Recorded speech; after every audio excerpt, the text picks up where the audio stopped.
City. Clayson Davis here with you. Paula James with me here on the side today here on KDSJ-TV. So, Paul, welcome to your first real full KDSJ-TV broadcast. Happy to have you along here. Yeah, game number 1 in the books. Unfortunately, didn't go the way Spearfish Post 164 wanted it to go, dropping that first one 10-0, but they got a chance in the second one here, the nightcap, to come back strong and try to make a difference here this afternoon and evening. Yeah, again, that first game over pretty early, as it was a 10-0 riot of Spearfish Post 164. Post 320 came out swinging. I mean, they had aggressive batting, aggressive on defense. They hit right in the right spots. They didn't necessarily hit them too hard, but they picked their spots and they got her done. And Spearfish did the opposite. Couldn't quite get anything going on offense. Just seemed tired, as what we talked about here before pregame. That just wasn't a lot. Didn't have a lot of motivation, a lot of energy going. A lot of pizzazz. And which, for good reason, they just came back from Chamberlain this past week, this past few days, actually. Yesterday. Yeah. So, still on the road here in just starting off league play here in the state of South Dakota, American Legion Baseball. Here on KDSJ-TV. Again, this game exclusively on KDSJ-TV. And it's working now on both YouTube and the KDSJ Facebook page, correct? Sweet. I'm hoping. Okay. Still waiting on Facebook. It works when it wants to, right? Yeah. Today's kind of been a struggle, to say to put it very, very nicely. Yes.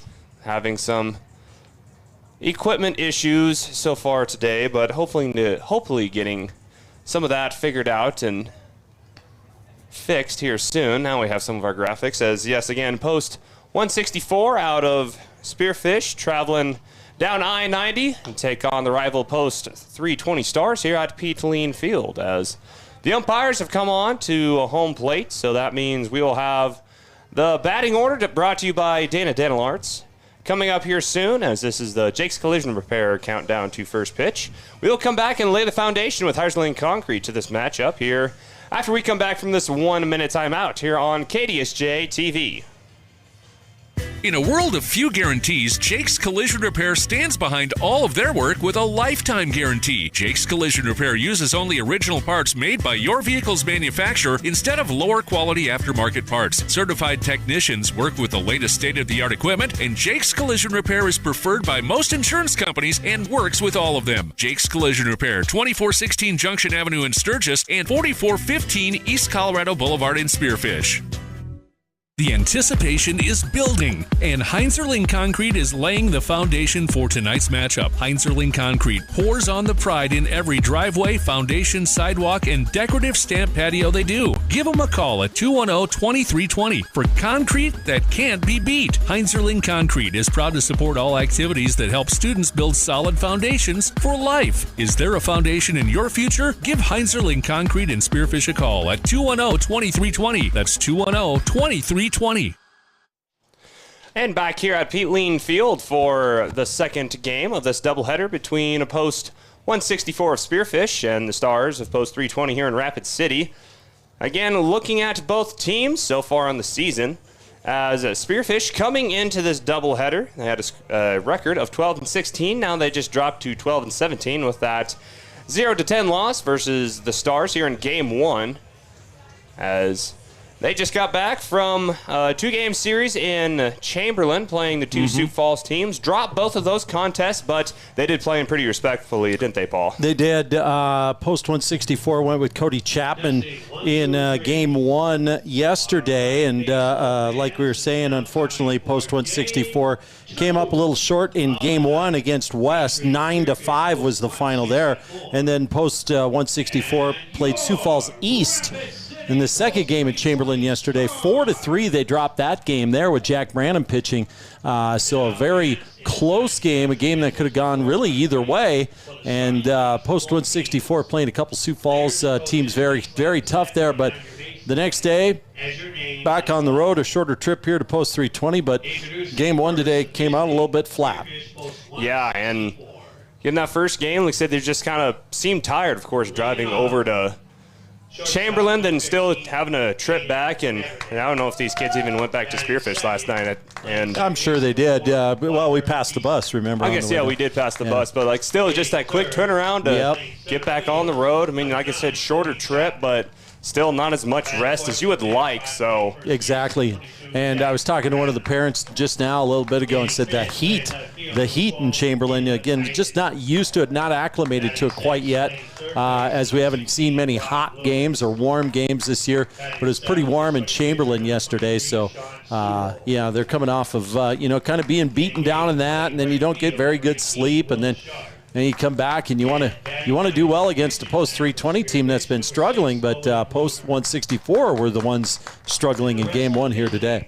Yeah, looking really quickly here at Post 320 here for the Heiserling Concrete laying the foundation, as they are now 5-20 on the year. Struggled early. They did win against Sturgis Post 33 on this field here last time we were here at Pete Lien Field, as that was part of the Veterans Tournament here on KDSJ-TV.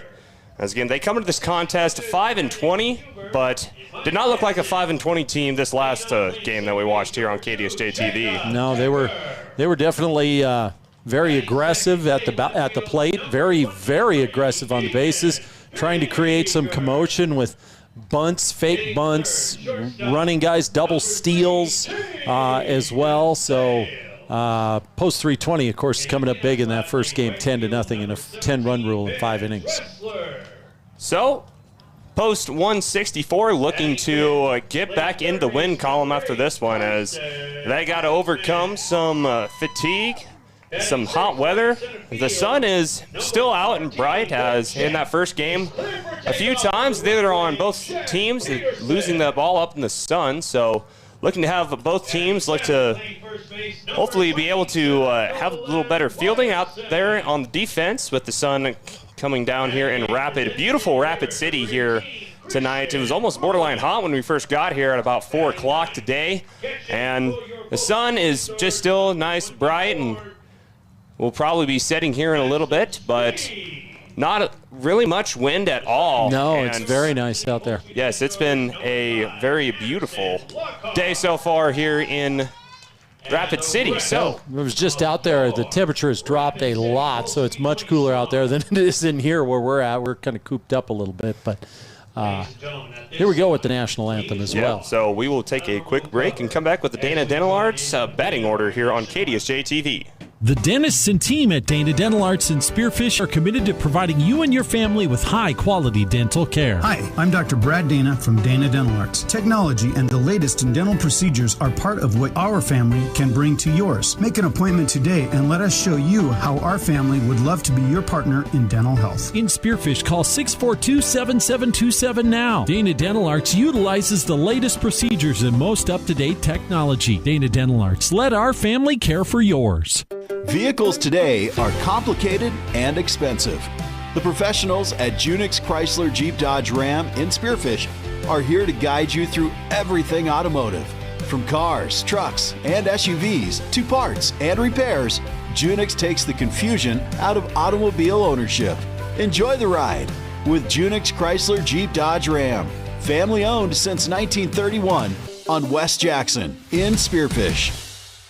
Oh, how quickly the seasons change in the Black Hills. Hi, it's Brandon Kemp from Superior Auto Solutions in Spearfish. Summertime equals a lot of summer driving, whether it's to and from work or hitting the road for that big summer vacation. Superior Auto Service Department can handle all kinds of repairs, from new tires, brakes, and oil changes to steering and suspension problems. And to keep cool, we can handle your AC recharge. Check us out online now at superiorautoSD.com or stop by today at 642 East Colorado Boulevard at Superior Auto Solutions in Spearfish.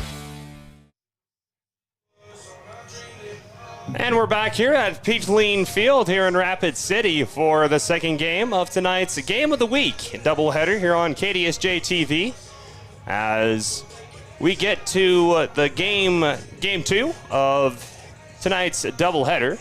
As, of course, Spearfish being the away team, they will be the first ones up to bat here at the top of the first. We will start off with the shortstop, Aiden Meverden. He will be first to bat for Spearfish. Led off in that last contest, as still fighting with our graphics here at KDSJ-TV. As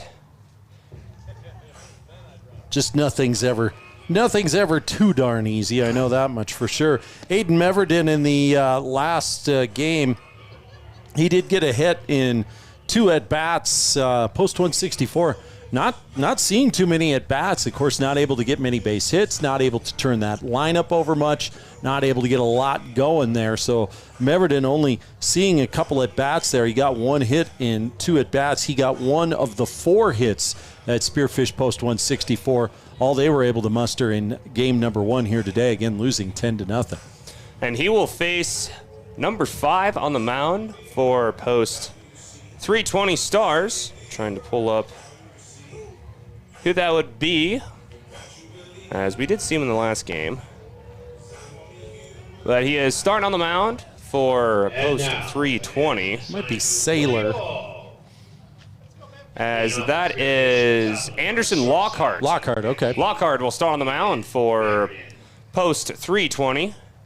Again, Aiden Meverden to start off for Post 164. Looking to have a better start to this one than they were last time out on this diamond. So, again, batting order, if it was anything like it was last time, Aiden Meverden, Walker Viesman, Jack Branham, Cody Chapman, Halen Hidings, Sean Sewell, Brock Lewis, Owen Bruner, Will Scharf. Probably see Tucker Olson as well. And that is our Dana Dental Arts batting order, as first pitch is thrown at about 5 till 7.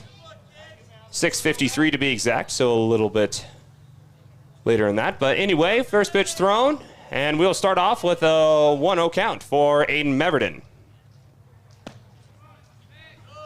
Looks like a ball outside again. Meverden being patient there. They got 1-1 on the scoreboard. We'll see if that's how they score it here on the official stats that we're looking at as well. Yep, a ball and a strike is what they have. Count tied up to a piece. That one just a bit outside, hit Aiden Meverden at about the 5 on the back of his jersey. So he'll take a nice little stroll over to first. And hey, Spearfish, I mean, got the lead off. It's a lot better start than it was last time, as I think it wasn't until like the 5th inning that Spearfish reached third base. So yeah, looking to have a better start to that, as now Walker Viesman now will take his turn at bat. A quick throw over to first. And Meverden dives back. It looks like we are having trouble with our Facebook page. So if you know anyone watching on Facebook, we're trying to. Yeah, and throwing a fit that can't watch it, you can always tell them to tune on to our YouTube channel at KDSJ-TV on YouTube. That is free for anyone to enjoy. As again, this game exclusively on KDSJ-TV, as KDSJ 980 is back to normal programming. So, again, if you want to watch and or listen to this one, tune on to our YouTube page at KDSJ-TV, as that's a bunt to Viesman, throw to first, and that'll be the first out, but that sacrificial bunt will get Aiden Meverden over to second. So Meverden on down the baseline as Post 164 trying to make something happen on the base pass early. So it is a success to get Meverden over there, and now Chapman's going to have a chance to either knock him in or at least get him over to third. By the way, Viesman 0 for 2 in the last game, and Cody Chapman here in the number 3 spot, and Branham is going to be in the 4 spot. Chapman 1 for 2 last game, the first game today. There's Chapman batting .282 on the year so far. One of the seniors on this Post 164 squad, 1 of 4. As Chapman swing and a miss on his first pitch toward him. Chapman kind of even almost took a step back in the box there in the slow pitch from Lockhart there, but he swung and missed. As we saw Lockhart against Sturgis last time, we are here at Pete Lien Field here on KDSJ-TV for the Veterans Classic Tournament. So you could see Lockhart there going inside, outside. The first pitch well inside that Chapman swung and missed on, and then he had to reach, did Chapman, to swing at that second pitch, and he fouled it off. So 2 strikes quickly on Chapman. Yeah, and Post 164 looking to have a better start offensively, as just couldn't quite get anything going in that first game. Of course, failing to score a run, and looking to at least make it a split doubleheader here on this Thursday. Chapman looking at an 0-2 count with 1 out. That one's outside, and that will advance the runner. As Aiden Meverden will head over to third, and Chapman will see the first ball on the count. Of course, that almost thunderous sound you heard was from our external mic right there behind home plate here on KDSJ-TV. Thank our very own Paula James for getting that set up so you get some external sound. And instead of hearing us, just hearing from what we have in this lovely little broadcast booth brought to you by Monument Health. And that's outside to make the count 2 apiece with a runner on third. So tough one for Chapman to take there. It was pretty close. The previous one was a wild pitch that went all the way to the backstop, so it's 2-2. Chapman needing to refocus, still with 2 strikes, but yet a runner on third. Chapman pops that one straight up in the air over to right, coming up to make the play, and that will be out number 2. And Meverden thought about going home. He's still toying with the defense, but Chapman will be popped fly out to make it out number 2. And we'll see if Jack Branham, first baseman, can get him home. Branham will try to deliver. Dressler over there made the catch looking into the sun with the shades down there, but it was very shallow right field. There's no way Meverden should have even tried to come home, and he didn't. He was just toying with the defense. And Spearfish looking to be a little more aggressive offensively themselves, because it seems, yes, they were tired on that base. It's a base hit that time for Branham. I'll get back to my thought later, and just like that, we have a run scored. Yeah, so post 164 finally busts through, gets one across here in the top of the first inning, what they were not able to do at all the previous game. As that was a single for Jack Branham. As going back to earlier, Spearfish just seems to be the nail, not the hammer. That last game seems to just be pushed around by a post 320 on offense and on defense, but looking to come out with more fire, and they take an early 1-0 lead here at the top of the first as we go to Halen Hiding, the left fielder. First pitch is low to Hiding, and that sacrifice bunt, which got Meverden over to second, and then on down to third. He ended up after the wild pitch, and of course, plating that run there with the base hit by Branham, coming up big in a good spot. Of course, Branham was batting .326, Halen Hiding .250 on the year. Has hit a home run this year, as that was against the exhibition game against the very own Spearfish Sasquatch. As that one goes in between the legs of the catcher, Branham will make his way over to second. So already the offense is clicking for post 164, again with 2 outs, where all this action is coming from. But nonetheless, Spearfish still trying to find a way to force the split here, this doubleheader. Trying to make something happen now with the runner in scoring position, Hiding up 2-0 in the count. Because remember the KDSJ-TV broadcast, the Allen Telling-Houston Championship game, Spearfish, seems like all of their runs came with 2 outs. That's what got the party started going in the first when Spearfish went up 2-1. It's what got them going in the bottom of the 5th when they tied up the game, and that just helped kickstart the Spearfish offensive explosion at the bottom of the 6th as they won the Allen Telling-Houston tournament versus the Douglas Cats on Sunday. Boy, if you can hit with 2 outs. Now an outside pitch, and leaning off too far and getting out is Jack Branham at second. He leaned off way too far, and the snap throw from speed down to second base took care of him on the base paths. So not quite the end to the first inning that Spearfish would want, but after what we saw at the conclusion of Game 1, I'm sure this is what they would love to start out with. So we have reached the ending of one half of the first inning, with Spearfish holding on to a 1-0 lead. They will be on defense first, as it looks like Sean Sewell will be the starting pitcher for post 164. We'll see what he has in store, as well as the rest of the post 164 defense when we come back after this short timeout on KDSJ-TV on YouTube. Fisher Sand and Gravel of Spearfish supports community and school athletics. Plus, they support community development with services in and around the Black Hills. Fisher is an aggregate company headquartered in Spearfish with 2 local commercial quarries in Beulah and Newcastle, Wyoming. They sell all sizes of aggregates for commercial and individual projects, from a pickup load to thousands of tons. Whatever you need, Fisher Sand and Gravel, proud supporter of all community, college, and high school athletics. Good luck to all teams and athletes competing in today's game. Now more than ever, you need to keep your cool, and Wolf's Plumbing and Heating is here to help for all your summer cooling needs. Now is the time to schedule your checkup by calling 642-5755. Wolf's Plumbing and Heating is your trusted choice for repair or replacement with new air conditioning systems. Whether you need a tune-up or an upgrade, keep your cool with Wolf's Plumbing and Heating. Call 642-5755 and see more at wolfph.com. And we're back here at the bottom of the first, where Spearfish holds on to a 1-0 lead after the first run put on. At the top of the first, Sean Sewell, starting pitcher for this second game. As we saw Tucker Olson and Walker Wiesman in game one. So now the third pitcher on the day. First one for this game two action is Sean Sewell, as he will face Jacob Decker from post 320 Stars. He will be the leadoff hitter for the Stars. First pitch strike from Sewell, so a great way to start the game here for post 164.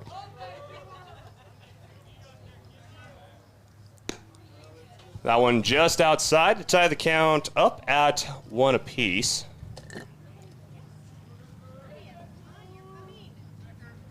As again, Sewell, last time we saw him pitch was against Brookings at the conclusion of the second game in Spearfish last Tuesday.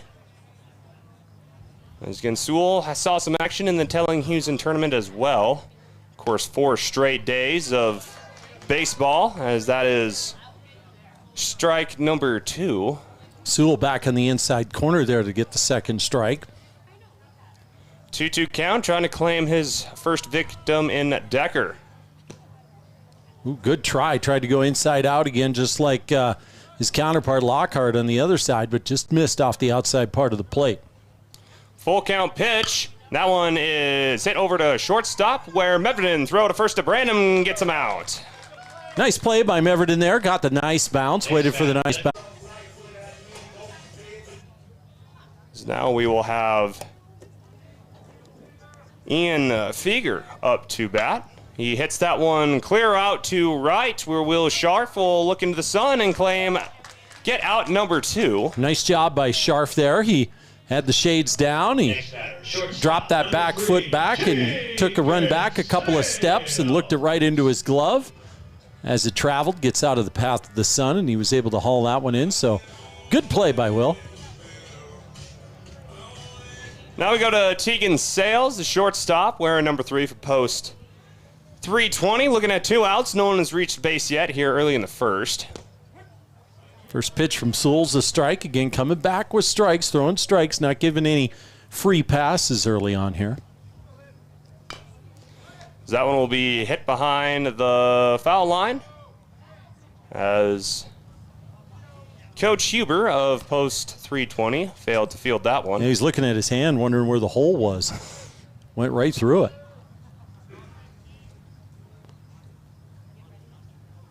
I've heard it helps when you have one of them gloves that they wear too. Yeah, that'll help. Next pitch was inside by Sewell. Tried to come back hard with an inside fastball, missed off the inside part. Still 2 outs, 1-2 count. Sewell trying to make a 1-2-3 here at the bottom of the first, and that will tie the count up at 2 apiece with a ball that went low. So Sewell around the strike zone here. Nothing too wild, nothing too crazy. Now a timeout by the batter, Sales.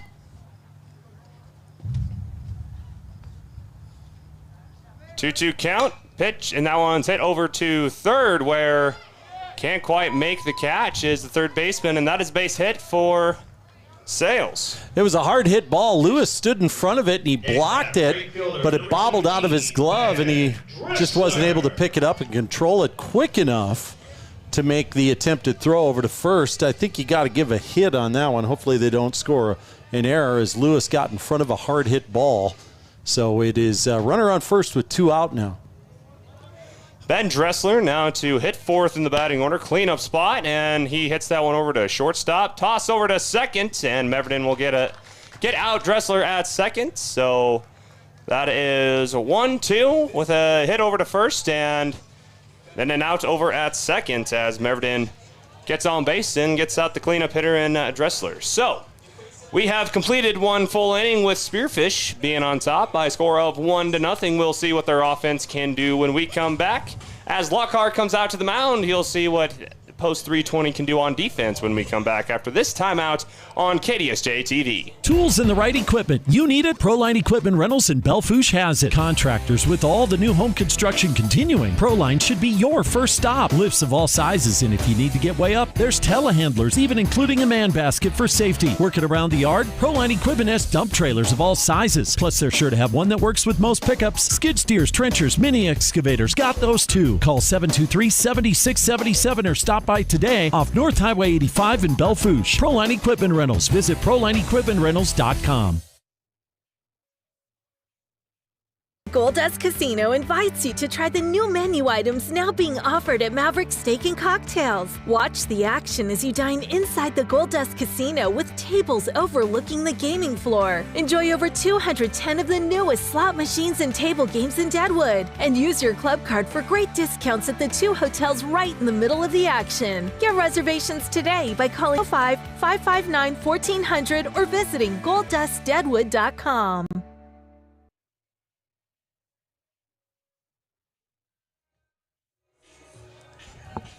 And we're back here in Spearfish for game number 2 of KDSJ's Game of the Week. As we go to the top of the second inning with Halen Hiding. He actually got to bat in the first, but due to a run out of Jack Branham at second, it'll make Hiding a bat to start the top of the second as he closed the top of the first. Again, Hiding batting .250 on the year. Does have a home run for Post 164. So he's now looking to see if he can get the offense rolling for Post 164. As that first one is high and inside for ball number 1 from the starting pitcher for Post 320, Lockhart. Update of the Junix Chrysler Jeep Dodge Ram scoreboard. As that makes the count 2-0 early here in this one. Lockhart went inside on 2 straight pitchers. Couldn't quite get it figured out, as now Hiding will look at a 2-0 count with no outs here to lead off the second. That one hit way back to right, and it lands clear to the fence. So Hiding will go all the way to second and stay right there. So that is a base hit double for the senior Halen Hiding out of the left fielder, hitting it over to left field. That's right. Peterson gave chase to that. Feger did too. It looked like it was going to be Peterson, but it dropped as Hiding's been the one that's shown the power for Spearfish Post 164. So that's a great way to start the top of the second for Spearfish here. And that's going to bring up Brock Lewis to try to do some damage here and get another run across. Brock Lewis batting a .304 on the year. Haven't seen much of him on the mound the past few KDSJ-TV broadcasts, but nice to see Brock Lewis in the batting order. Of course, I've not seen much of Duell for Spearfish Post 164. Of course, he exited against Buffalo early in that one, so have not seen much of Travis Duell. Little timeout there by Lewis. Long time looking at Lockhart, the pitcher there, so he takes the timeout and they both reset.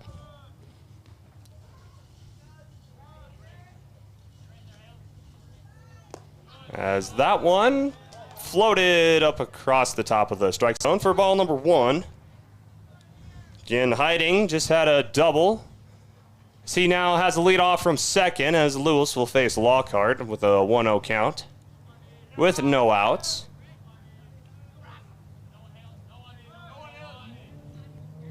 As Lewis gets a hold of that one, but not into the field of play as that one's fouled out over in front of the first base dugout.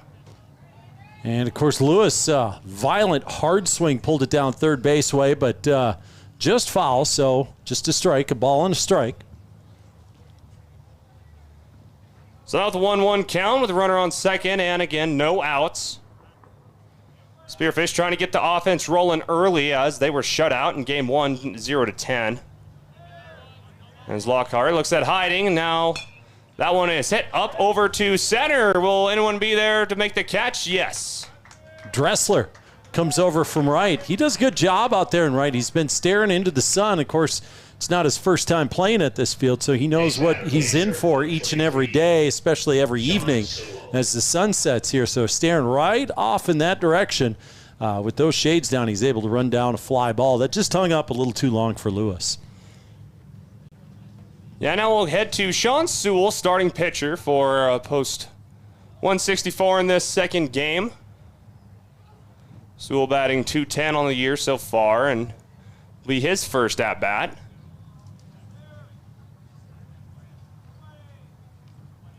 And now the throw just about got Meverden leading off. He leaned one way and saw that the move from Lockhart was coming back in a pickoff attempt, but he jumps back.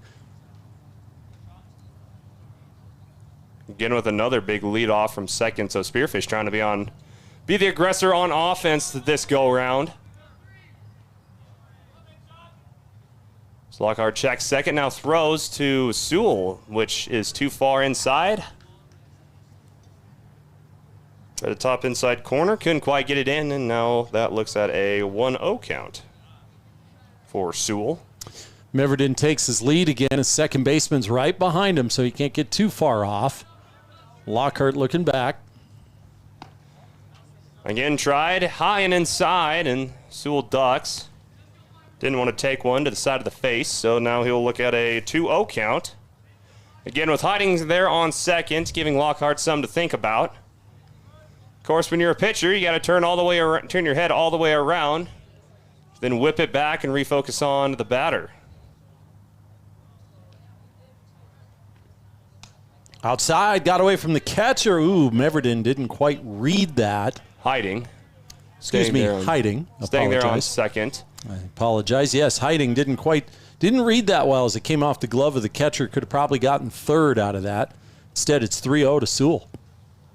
3-0 count. We'll be expecting Sewell, as they traditionally don't swing at a 3-0 pitch, and throw back to first. Again, so difficult for a pitcher trying to throw back to first, having to turn their body completely around to center up and throw to second. Because, again, if that throw is not accurate to second, there's a lot of green grass behind him. And that one beans Sewell.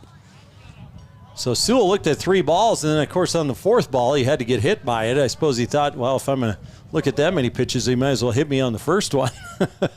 So now we'll have a timeout. Coach Huber comes out, wants to talk to his pitcher Lockhart now, as there's first and second with 1 out. And that's going to bring to bat, I believe Will Scharf, right? Scharf, yep. Will is, he's hit the ball hard a couple of times here tonight. His best hit actually fell about a foot foul down the left field line in the first game. He just could not get it inside the foul line. It probably would have scored a run easy, but unfortunately for him, a foul ball and no damage done at all for Post 164 in the first game. So Scharf able to be up in a spot here to try to come up big. Batting in the 8th spot.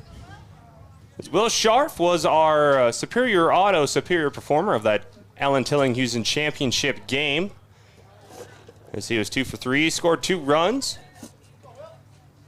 Going to college to try to get his law degree. Does have the chance to come back to play next year for Post 164, as he will be young enough, but he is still undecided on that one, as he sees that one go inside for strike number 1.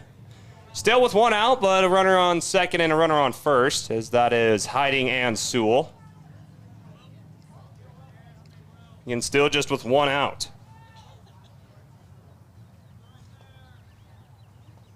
As the shade from the buildings here on the left side of the field starting to creep over into the diamond, as that one is outside for ball number 1 with 1s across the board and 2 runners. 1 on second, 1 on first with Hiding and Sewell.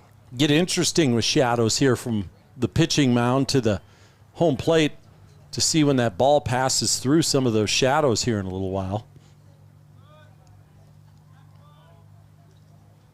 Lockhart checks second, checks again. No one's covering second, and we'll call time.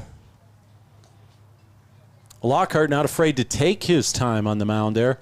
Both the batter and both the pitcher get a little uncomfortable and want to time out and reset. So now Hiding stays pretty close at second. Strike called on Scharf on an outside pitch there. Will did not offer it. It's a ball and 2 strikes.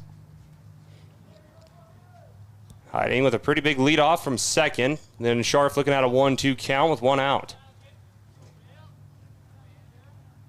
Getting in the 8th spot as he traditionally does. 1-2 pitch, and that is clear outside to tie the count up at 2 apiece. Speed did a good job of blocking that pitch. That could have gone to the backstop, and easily Hiding and Sewell could have moved up on the bases, but instead they're still at first and second. Saves us hearing a thunderstorm here up at the booth here at KDSJ-TV as well, thanks to our external mic picking up the sounds from Pete Lien Field. That one does get by. That will advance Hiding to third, Sewell to a second, and make it a full count for Scharf. So it took a while, but one did finally get thrown outside enough for Speed to not be able to get to it. And now second and third, and Scharf, a base hit, easily will score 1, could score 2.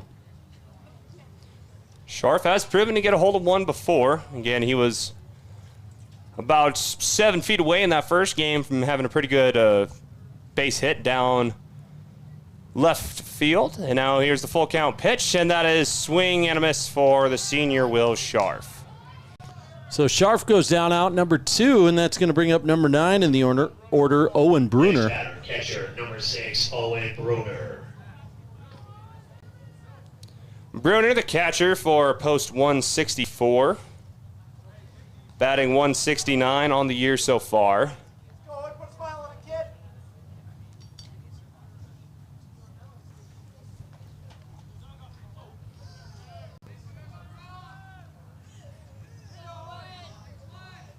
Again with the runners in scoring position. But again facing 2 outs. First pitch down low, it's a ball, so Bruner starts out ahead in the count.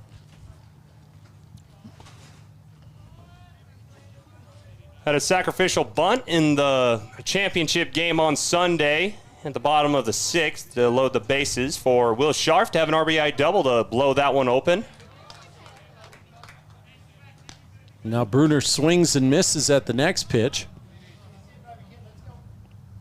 As Bruner made Douglas have a fielder's choice, as the pitcher who recovered the bunt didn't really make a choice to load the bases for Scharf to hit a double, but now Bruner looking at a 1-1 count with runners in scoring position. Spearfish got to take advantage of this one as another timeout called right as Lockhart was beginning his windup.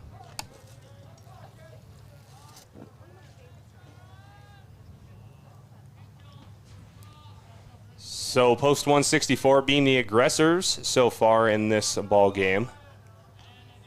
As that shadow slowly starts to eat up the field. That one hit past pitcher, and on a fielder's choice will get Bruner out at second and will deny the run from Hiding over to home. So yeah, nice play by the shortstop coming up hard on that one. Sales moves over from third to short and on the run. Throws out Bruner at first.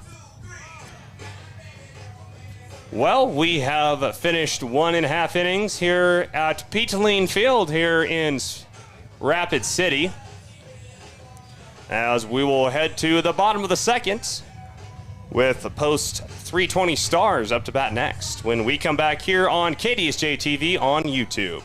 It's been since Pillin Optical decided to open their doors and offer outstanding quality eye care to the community. Things have changed, the style of frames, the store location, and just a few other things. But what has not changed is their philosophy of quality eye care, superior customer service, and the best selection of frames, all at the best prices around. After all, at Pillin Optical, quality eye care and customer service is the most important thing next to your sight. Pillin Optical, family owned for 50 years, 409 Kansas City Street. 105th Black Hills Roundup thunders back into Belfouche June 30th through July 4th. The Ranch Rodeo kicks it all off June 30th, followed by 4 exciting performances of PRCA rodeo action. It's perfect for the whole family. This year's Roundup features Cowboy Kenny's Steel Rodeo and Misfit Cowboy Brian Pat. Dust yourself off after the rodeo and marvel at the massive firework display July 2nd and 3rd. Plus, a huge Independence Day parade. Get your tickets now at blackhillsroundup.com. The Black Hills Roundup, the buck starts here.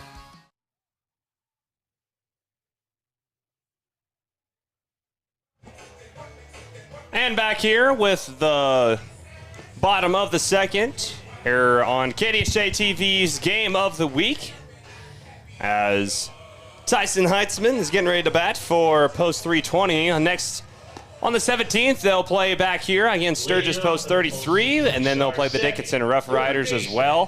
Before going to Yankton, going to Winter Colombe, then back home versus Yankton. Then they'll play Brandon Valley at home, West Coast of Hers on the 2nd to start off July.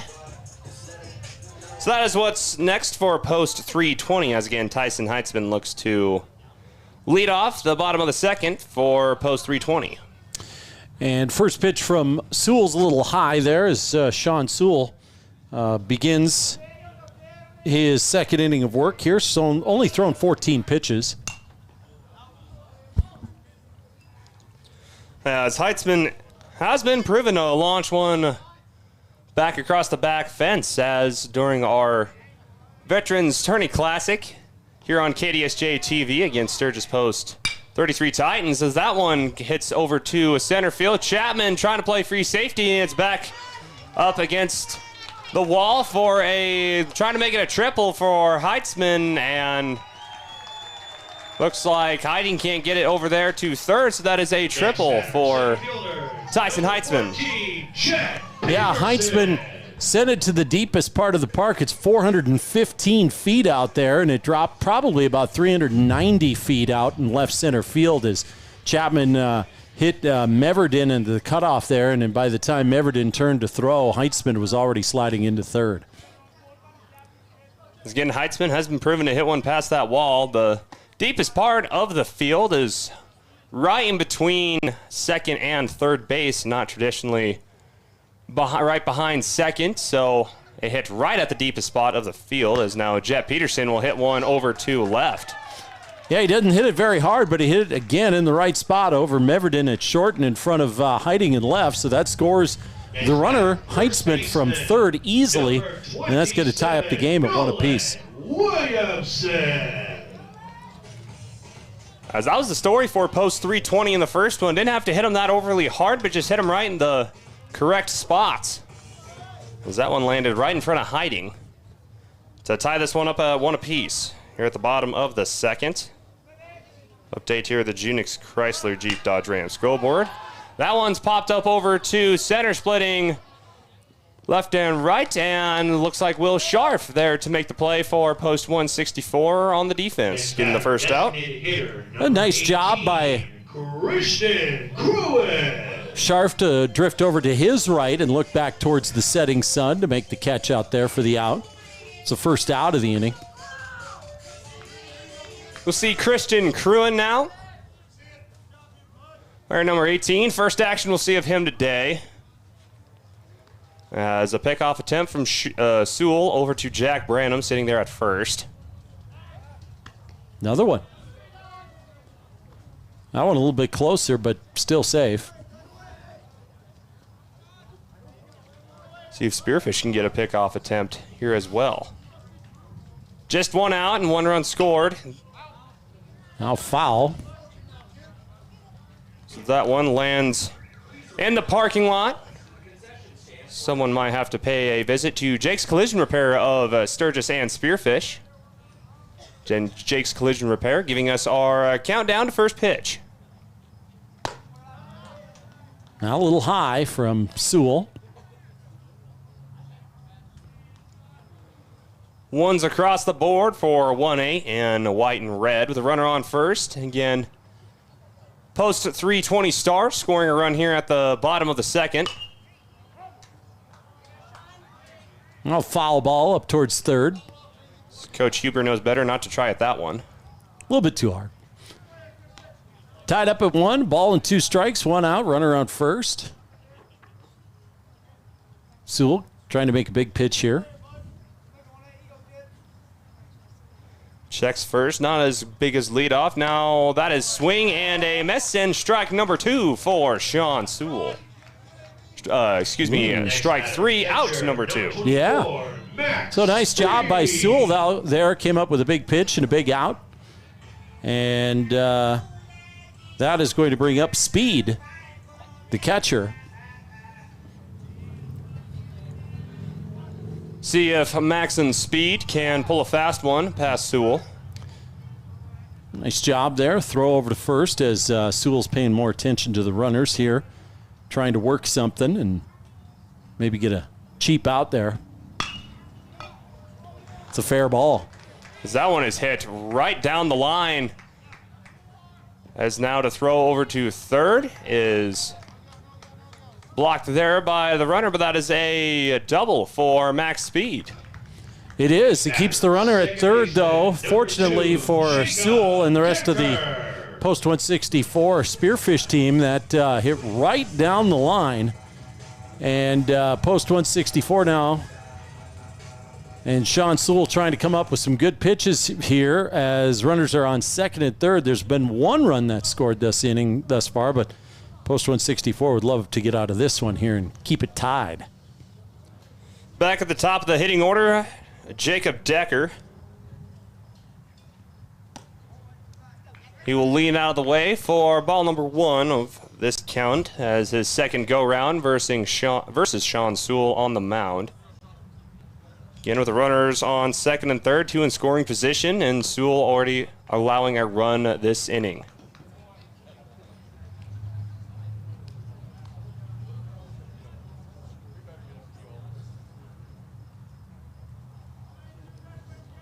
One count with 2 outs. Oh, good pitch there by Sewell. Needed to come up big there.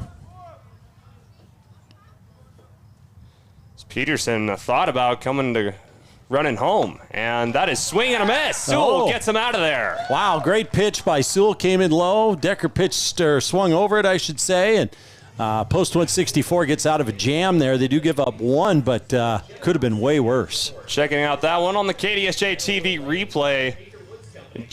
Decker just below that one as Sewell with 2 runners in scoring position stops the bleeding after 1 run scored. And we have completed 2 full innings with Lockhart coming back out to the mound and Spearfish seeing what they can do with our third time at bat. When we come back from this short 1-minute break, we will come back and take a look at Spearfish and see what they have coming up next here on KDSJ-TV on YouTube. American Colloid, a minerals technologies company, is one of the world's leading producers of bentonite clay, mined right here in Belle Fourche and Colony, Wyoming since 1927. Some uses are waterproofing, water filtration, health and beauty products, and cat litter, to name a few. American Colloid delivers technology-driven solutions that enhance the essentials of daily life for people around the world. American Colloid, innovative technologies, essential solutions. It's been 50 years since Pillin Optical decided to open their doors and offer outstanding quality eye care to the community. Things have changed, the style of frames, the store location, and just a few other things. But what has not changed is their philosophy of quality eye care, superior customer service, and the best selection of frames, all at the best prices around. After all, at Pillin Optical, quality eye care and customer service is the most important thing next to your sight. Pillin Optical, family owned for 50 years, 409 Kansas City Street. And we are back here with the top of the third inning with Spearfish and Post 320 Stars out of Rapid City tied up at 1 run apiece. Aiden Meverden to lead things off for Spearfish, but first looking at what they have next up on the dock. They will play at home versus Box Elder on the 18th before going to Bellefouche in a rivalry game versus the Bronx of Post 32. Then home against Vermilion, home against Sturgis, at Pierre, then at Box Elder. Before playing Casper in Spearfish, then going to Sturgis, playing Bellefouche at home, and then battling Rogers, Minnesota as well. Yeah, that's the Gophers Classic out in Minneapolis. Played there last year, play there again. First pitch to Meverden. That looked pretty nice, but called low for a ball. In Aiden Meverden, leadoff hitter for Post 164.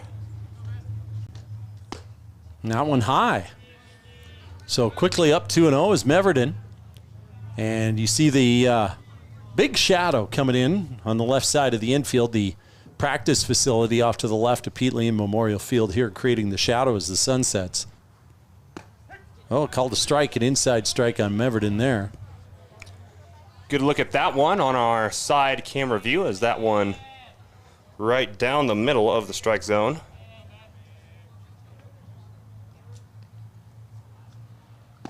And a swing and a miss that time from Meverden.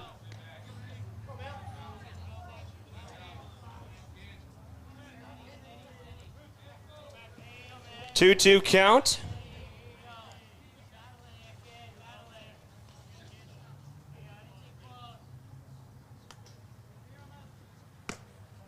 And that will make it a full count now for Meverden.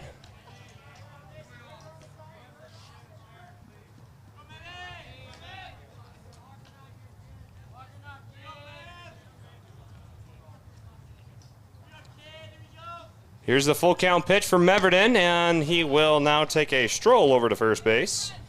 Inside, no doubt about that one, as he had to lean back to keep from getting hit by that pitch. But so we're going to bring up Walker Wiesman. Wiesman will, we'll see if he tries a little bunt here, maybe. Try to get Meverden over, kind of like they did earlier in the game here, or if he'll just swing away. Again, bats from the left side of the plate.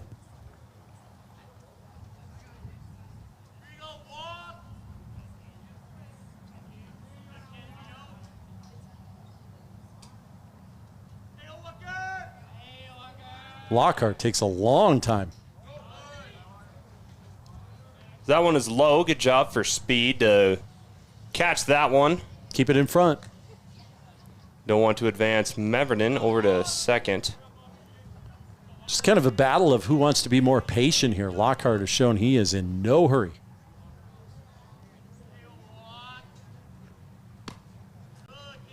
So another one outside as Speed comes up.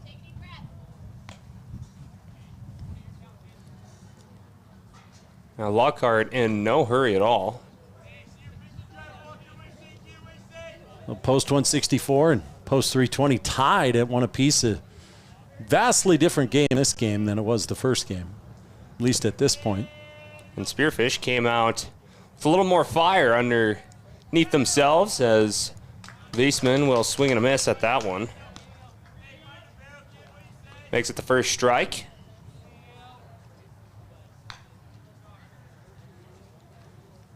Again with Aiden Meverden, they're at first. No outs so far, but looking at a 2-1 count is Walker Wiesman. Was the closer in game number 1, as now that is a throw over to Meverden. Meverden sneaks back in. Lockhart trying to catch him sleeping. So Meverden had enough time to run, grab a hot dog at the concession stand and stand back on first base in between pitches. That one is hit just behind the line. Yep, just foul, just wide of third off the bat of Wiesman, trying to poke it down that way. He's just trying to kind of keep that pitch alive. It wasn't hit very hard. Perhaps Heinzman at third could have fielded that had that been a little closer to fair, but either way, it's just a strike now. So 2-2. That shadow slowly starting to eat up Pete Lien Field. It's really starting to cool down compared to when we first got here. Oh, good stop by Speed, and now Meverden has to dive back in, but he gets back. Speed had to come out of his crouch, and he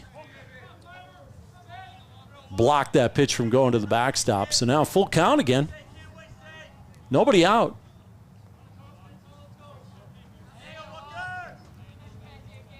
Got to believe it's going to be a little tough here until everybody's in the shadow to pick up a pitch as it leaves the pitcher's hand, kind of hits a shadow. And he walked him. So Wiesman down to first, and it's Meverden down to second. Number 9, Cody Chapman.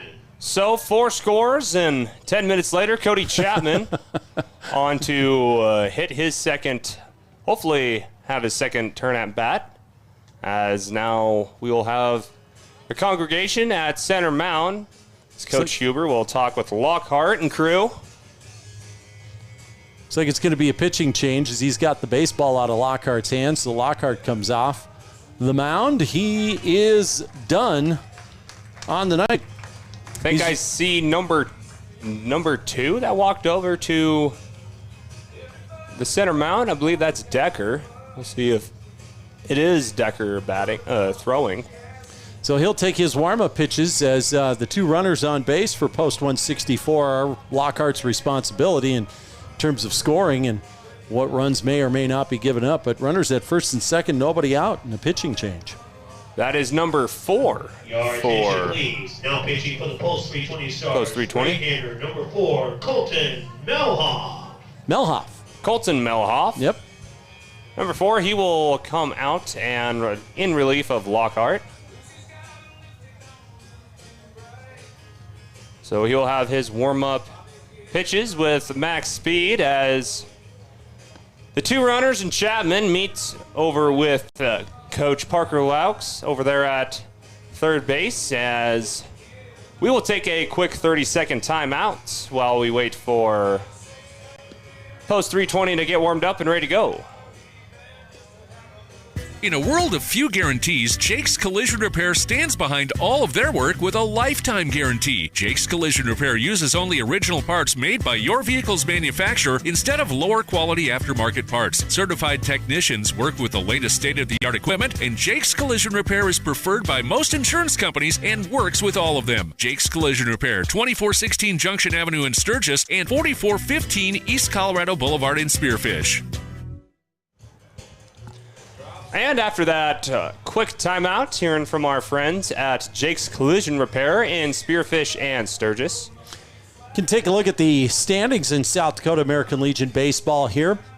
Actually, Spearfish and Rapid City Post 320 very close in the standings. Spearfish was just 1 spot ahead of Post 320 here coming into the game here tonight. Have a 4-5 record in the state, in the standings that count towards the end of the season tournament. 4-5 for Spearfish. Post 320, 3-18. They've already played 21 games that count towards their schedule for the end of the season. So 3, 6, 9, 12, 13th place is where Spearfish is. 14th for Rapid City Post 320. 15th is Box Elder. Renner in at number 16, and then Pierre and Sturgis to round out the bottom of the standings at 17 and 18. So back in action here in Spearfish, Cody Chapman, center fielder. Senior, he'll be the first one to face Mulhoff, as that is a bunt. And that will be a throw off over to first. And they get him. They got him, as we had the wrong camera view there. So we'll rewatch that one on the KDSJ Sports, KDSJ-TV replay as a bunt. Sacrificial bunt for Chapman. That'll advance 2 runners, 1 over to the third, and Wiesman will now stroll over to second. As now Jack Branham, cleanup hitter, batting .326 on the year. See if he can get some runs scored for Post 164. Well, it looks like we have nope. Number 12, Halen Hyden. perhaps an intentional walk there as that loads the bases now with 1 out. So there's a force at every base here, and they get to Hiding. Hiding's the one that's been hitting the ball with some power, and now they shade him left. And that pegs him, so that's going to score a run. So they intentionally walk Branham to load the bases, and here comes Hiding, and it hurts, but he gets an RBI. So a big run there for Post 164, and they now take the lead again 2-1. I don't believe that's how Post 320 planned that one. No, didn't probably have it drawn up that way. It's a bold strategy. See if it pays off as Brock Lewis batting a 304 on the year, his second at bat, and he will now have the bases loaded. So Brock gets a shot at it. Hiding never did get a shot at it, really. First pitch hit him.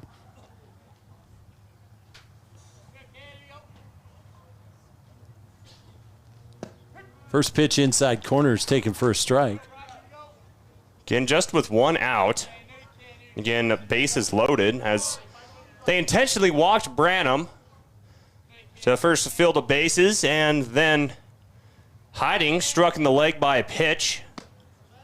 As now the count is tied up with ones across the board, and the base is still loaded for Brock Lewis.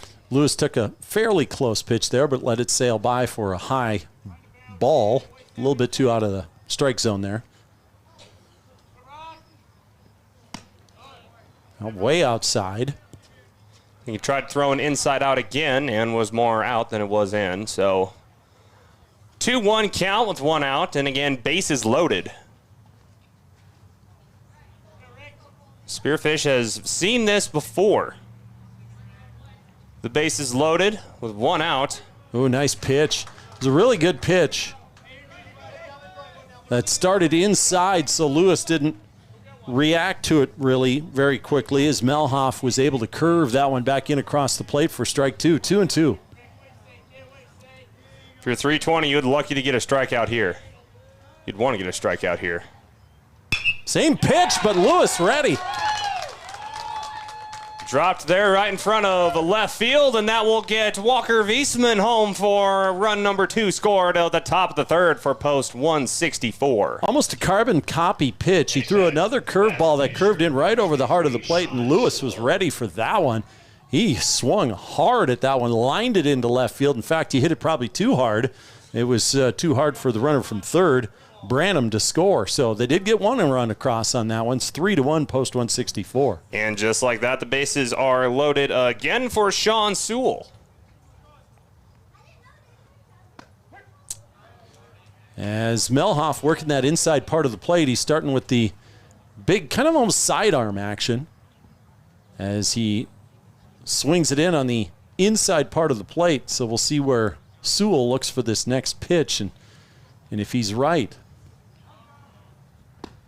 Ooh, another nice. That's a nice pitch there. As from that arm slot, Melhoff kind of started that pitch over the center and dropped it down over the outside part of the plate. Now 0-2 on Sewell. Again, still just with 1 out, but we want to keep this offensive momentum rolling for Spearfish. That one's outside. You see how Speed scooted over there behind home plate to the outside part of the plate, put up a target for Melhoff, and he hit it. It was just a little too far outside off the plate. Ties it up at 2-2. Still with 1 out for the pitcher, Sewell. And a swing and a miss as Sewell strikes out.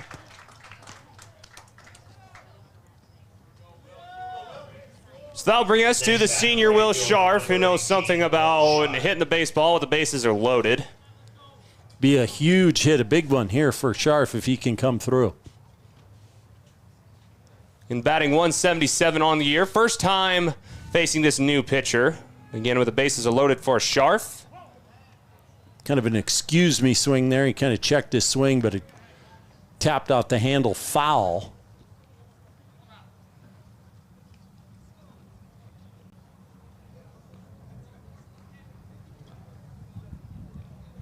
Already feels like a critical junction in this game with the bases loaded, but with 2 outs. It's a big spot.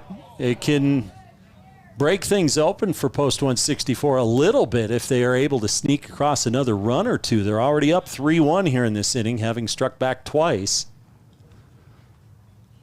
Getting on the opposite end, if you're 320, trying to get out of this one with the bases loaded. With the new pitcher trying to help him out. That one hit high over to left, and I believe that will be caught for an out. Looks like it was caught in foul ground. It would have been a foul ball, but an out. Anyways, Post 164 gets a couple, but not able to come up with a big hit with the bases loaded there.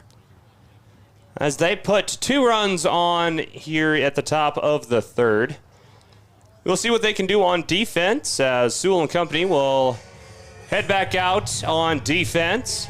See what they can do to defend the bottom half of this third inning, with Post 320 up to bat next when we come back. As 2.5 innings done, we will come back with the bottom of the third after this short break on KDSJ-TV. We're all going somewhere. Going higher, faster, farther. Going in new directions, to new places. At Monument Health, we keep going so you can keep going. We're dedicated to advanced orthopedic care with the latest innovations, technology, expertise, and treatment. So keep exploring, keep making memories, keep going with Monument Health as your partner.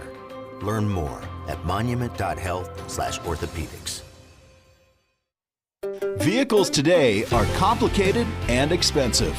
The professionals at Junix Chrysler Jeep Dodge Ram in Spearfish are here to guide you through everything automotive.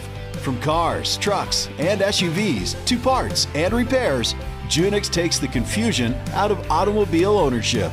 Enjoy the ride with Junix Chrysler Jeep Dodge Ram. Family owned since 1931 on West Jackson in Spearfish.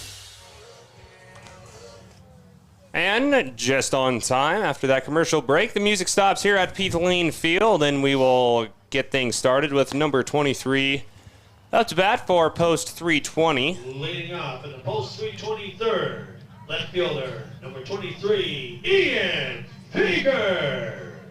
Ian Fieger, second in the batting order. He will lead things off here at the bottom of the third. As again, Post 320 saw 2 runs scored on them in the top of this inning. See if they can do anything to respond. That one's hit over to left, where right there Halen Hiding gets the first out. Yep, routine play. Hiding came in on a routine fly ball, made the catch. Those are the ones you gotta make, and Hiding made it look easy there for 1 pitch, 1 out. And that helps pitcher Sean Sewell, too, to conserve as many pitchers as possible, as Sewell has only thrown 28, now 29. Now Tegan Sales. That first one fouled out in front of his home dugout for a 0-1 count. And we'll swing and a miss for strike number 2.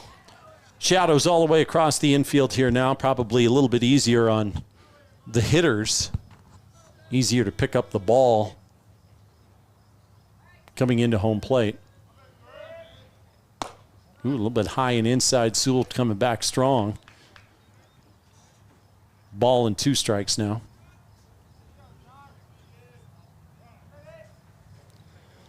And now Sales with the timeout himself. Again with 2 strikes, 1 ball and 1 out. I'll tie the count up at 2 apiece. Nice pitch there from Sewell in the inside corner, just a little bit low. 2-2 count, Sewell versus Sales, and that one hit him just a little bit inside for Sewell. Next batter, right fielder, number 17, Ben Dressler. Hit him in the back of the knee, the calf there, kind of. It's too bad for Sewell there. He was ahead in the count and not able to execute that pitch there, so now he's got a base runner to worry about. And with Ben Dressler, who's been giving Post 164 issues all night. Major issues. Cleanup hitter, and cleanup hitter for a reason, batting 4th, as He's been a menace with the bat in his hand and a helmet on his head, and he will be behind the count with a 0-1 strike. Dressler was 3 for 3 in game 1. He scored 2 runs, and he had 4 RBIs. Big first game for Dressler. So he'll face Sewell and pops that one down over to shortstop Meverden, who can't quite get it, and he'll roll all the way back to hiding at left field. Throw to Lewis at third is not there, and right on cue, Dressler gets a base hit to get runners in the corners. Number 8, Tyson. Must be good, clean living for Dressler there. It looked like Meverden had that one measured up at short, but it took a hop right over Meverden at the last second as the ball was bounding through the infield. Not hit very well at all, but it hit a solid spot somewhere in the ground and took a shot over the head of Meverden out in the left field. And it doesn't get much easier for Sewell as he'll face Tyson Heitzman, who hit one about 350 feet last time. We'll bounce that one over to second base, and with a fielder's choice, we'll get Heitzman out. But we'll score a run instead as... Take a look at that one on the KDSJ Sports replay, as again, I had the camera angle on the wrong view, but that one hit over to second, where Wiesman makes the play and on a fielder's choice throws the first to get the first out, as I'll make it a 1-run scored for Post 320. So 3-2 the score now. Post 164. Swing and a miss there. Gives up a run for an out there, but now 2 outs.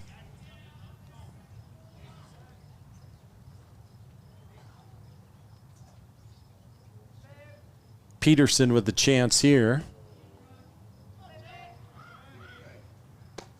We looked at one just off the outside part of the plate. 0-1 count with, again, runners in the corners. Just 1 out, so Sewell trying to get out of this inning without allowing any more damage. Still up by 1, 3-2, as I update the Unix Chrysler Jeep Dodge Ram scoreboard.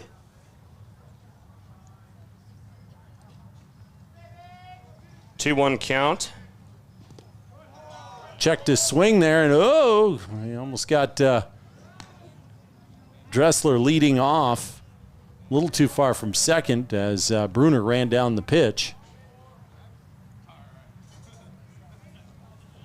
Good job by Bruner to get back control of that one, almost wanting Dressler to lead off to third, and now inside, and that will be a walk. So Sewell now having a little trouble finding the zone here. First baseman, number 27, Nolan Williamson. They'll bring up Nolan Williamson, first baseman. He's 0 for 1. Now with runners at first and second, we'll start off swinging and missing with his first strike of the count. 42 pitches for Sewell.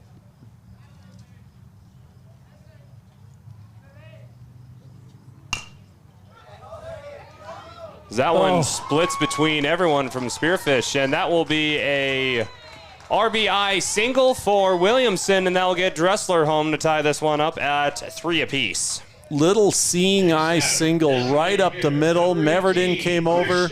Wiesman came over, but that ball just literally directly up the middle of the field into center field on a slow roller there. Not much anybody really could do about that, especially Sewell. He made a good pitch there to make sure there was weak contact. And now Coach Parker Laux for Post 164 out to the mound to talk strategy here.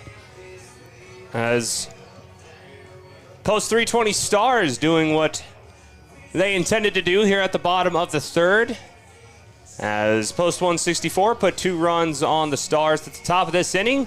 They come back to get 2 runs of their own versus Sean Sewell, starting pitcher at the mound. Getting into the 50s with his pitch count, and he will now face, looks like, Christian Kren. 2 outs, so just 1 more is what Post 164 needs to get out of this inning. A little bit low and outside with the first pitch to Kroon.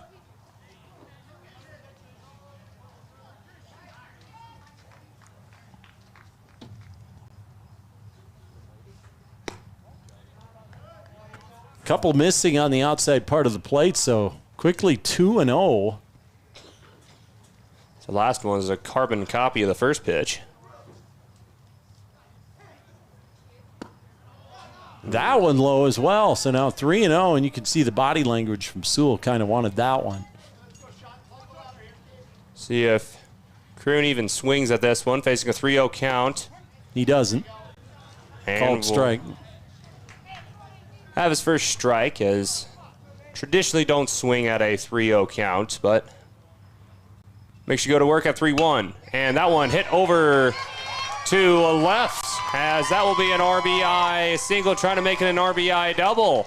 That's one run scored, and now Post 320 takes the lead after that single from Kroon.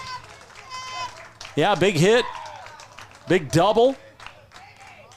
Out between left and center out there as Heiting had to run that one down. Hit on a line as Sewell found himself down in the count. Had to come with a strike, and Kroon was definitely ready for it. So now second and third with 2 out, another run in. Third one of the inning for Post 320. And Post 320 now takes the lead 4-3 back from Spearfish. Max Speed, the catcher. We'll see that one at his face and outside for ball number 1 as... yeah, struggles for Sean Sewell on the mound here at the bottom of the third. Swing and a miss there, that time by Speed. Again, still with 2 outs, so Sewell trying to close out this bottom of the third.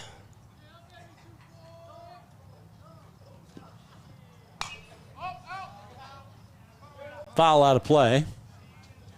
Over to the first base dugout.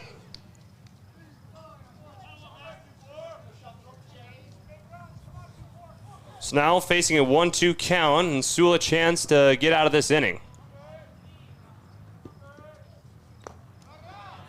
Good stop by Bruner on that one there to keep it from going to the backstop. That's a run if that gets by him. Now 2-2.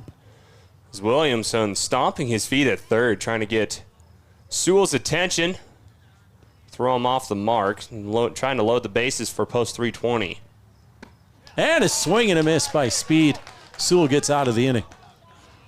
So Post 164 coming up big. Sewell on some pitches there, but not before Post 320 gets 3 across. Then they take the lead back from Post 164, go to the top of the fourth, 4-3. It's Post 320 on top, so yikes. Well, that it's a close game. So. Yeah, as I need an update of the Unix Chrysler Jeep Dodge Ram scoreboard, and we'll head to the top of the fourth when we come back here in Rapid City for KDSJ-TV's Game of the Week.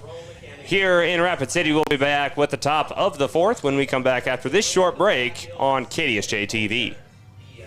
Fisher Sand and Gravel of Spearfish supports community and school athletics. Plus, they support community development with services in and around the Black Hills. Fisher is an aggregate company headquartered in Spearfish with 2 local commercial quarries in Beulah and Newcastle, Wyoming. They sell all sizes of aggregates for commercial and individual projects from a pickup load to thousands of ton. Whatever you need, Fisher Sand and Gravel, proud supporter of all community, college, and high school athletics. Good luck to all teams and athletes competing in today's game.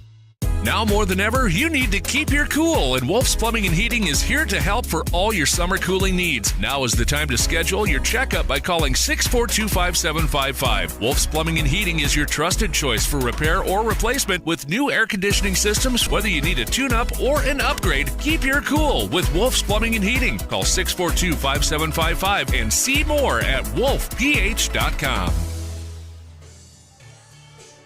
Almost halfway done with this one as we head to the top of the fourth. With Post 320 Stars coming back at the bottom of the third to take a 4-3 lead. Clayson Davis here on KDSJ-TV. Paul James in the studio here at the Monument Health broadcast booth. Filling in for Cody Oliver, who's back in Spearfish. Holding down the fort at KDSJ Radio at KDSJ 980. 103.5. You can also hear us on our mobile app. Alexa knows about KDSJ as well, as looks like we have a Bruner to start things off for Post 164. And a foul out of play, as Post 320 has the lead here. 320 with the lead, 4-3 over Spearfish Post 164 in the top of the fourth. As that's a quick 0-2 count for Bruner.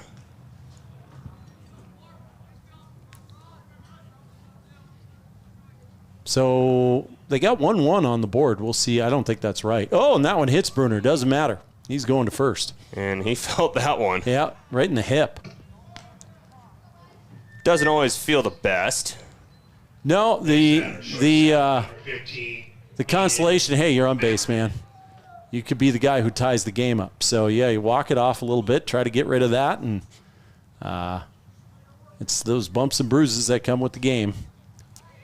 Aiden Meverden back to the top of the batting order for Post 164.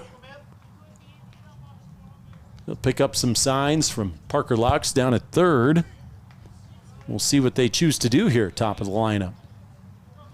Already night and day difference, no pun intended, between the two games, as Meverden will nail that one over to left, splitting the two outfielders, and that looks to be a double, as Meverden will make his way over to second, and Bruner will stay right there at third. Nice hit by Meverden in the gap in left center field. Good job by the outfielders there to get the ball in as quick as possible. Both Feger and Peterson converging on that one, but great job there to knock a double by Meverden to get Bruner all the way over to third now with nobody out, and Wiesman with a chance to score a run here and tie this game up again.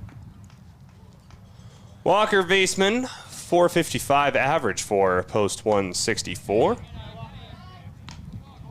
Sees his first one go outside for the first ball. Again, two runners in scoring position after a walk and a hit by pitch from Owen Bruner, and then a double just moments ago by Meverden. Now foul out of play. Scared that one was headed toward the camera. Luckily missed. Yeah. Make these guys sign a waiver or something, because wouldn't want to pay for that. As that one goes straight to shortstop, and on a fielder's choice, we'll give Wiesman out, but we'll tie things up for Post 164 as Bruner will cross home plate. Great job by Wiesman to pull that ball on the ground and make it roll nice and slow out to second. There was no way to stop the run from third base from scoring, so that ties up the game. A little small ball there, just a nice ground ball to the right side, needed the contact, got it, and still got a runner in scoring position at third. Now we go to number 3 in the batting order, Cody Chapman, senior, 282 on the year. He'll nail that one over to center and drops there in front of center for an RBI single, as Aiden Meverden will cross home plate. Nice job by Chapman there. First pitch swinging, he found a strike, hit it into center. Meverden stayed tight on the base, close on the base, making sure that one got down. It did, and he scores the go-ahead run. So quickly, Spearfish on top 5-4. With 2 runs of their own, Jack Branham. See that one go low and at his feet for ball number 1. With now just 1 runner on first, and Chapman just hit a RBI single just moments ago here on KDSJ-TV. Again, this game streaming exclusively on KDSJ-TV. As Branham pops that one over to left and hits on the line. That is a fair ball for a single for Jack Branham. He just looked at his first base coach, Dom Rodriguez, down there, and he just kind of shrugged his shoulders like, hey, man, off the end of the bat, and dumped it behind third. There's a base hit. Left fielder, number 12, Halen Hyden. So the bats are heating up for Post 164. Halen Hiding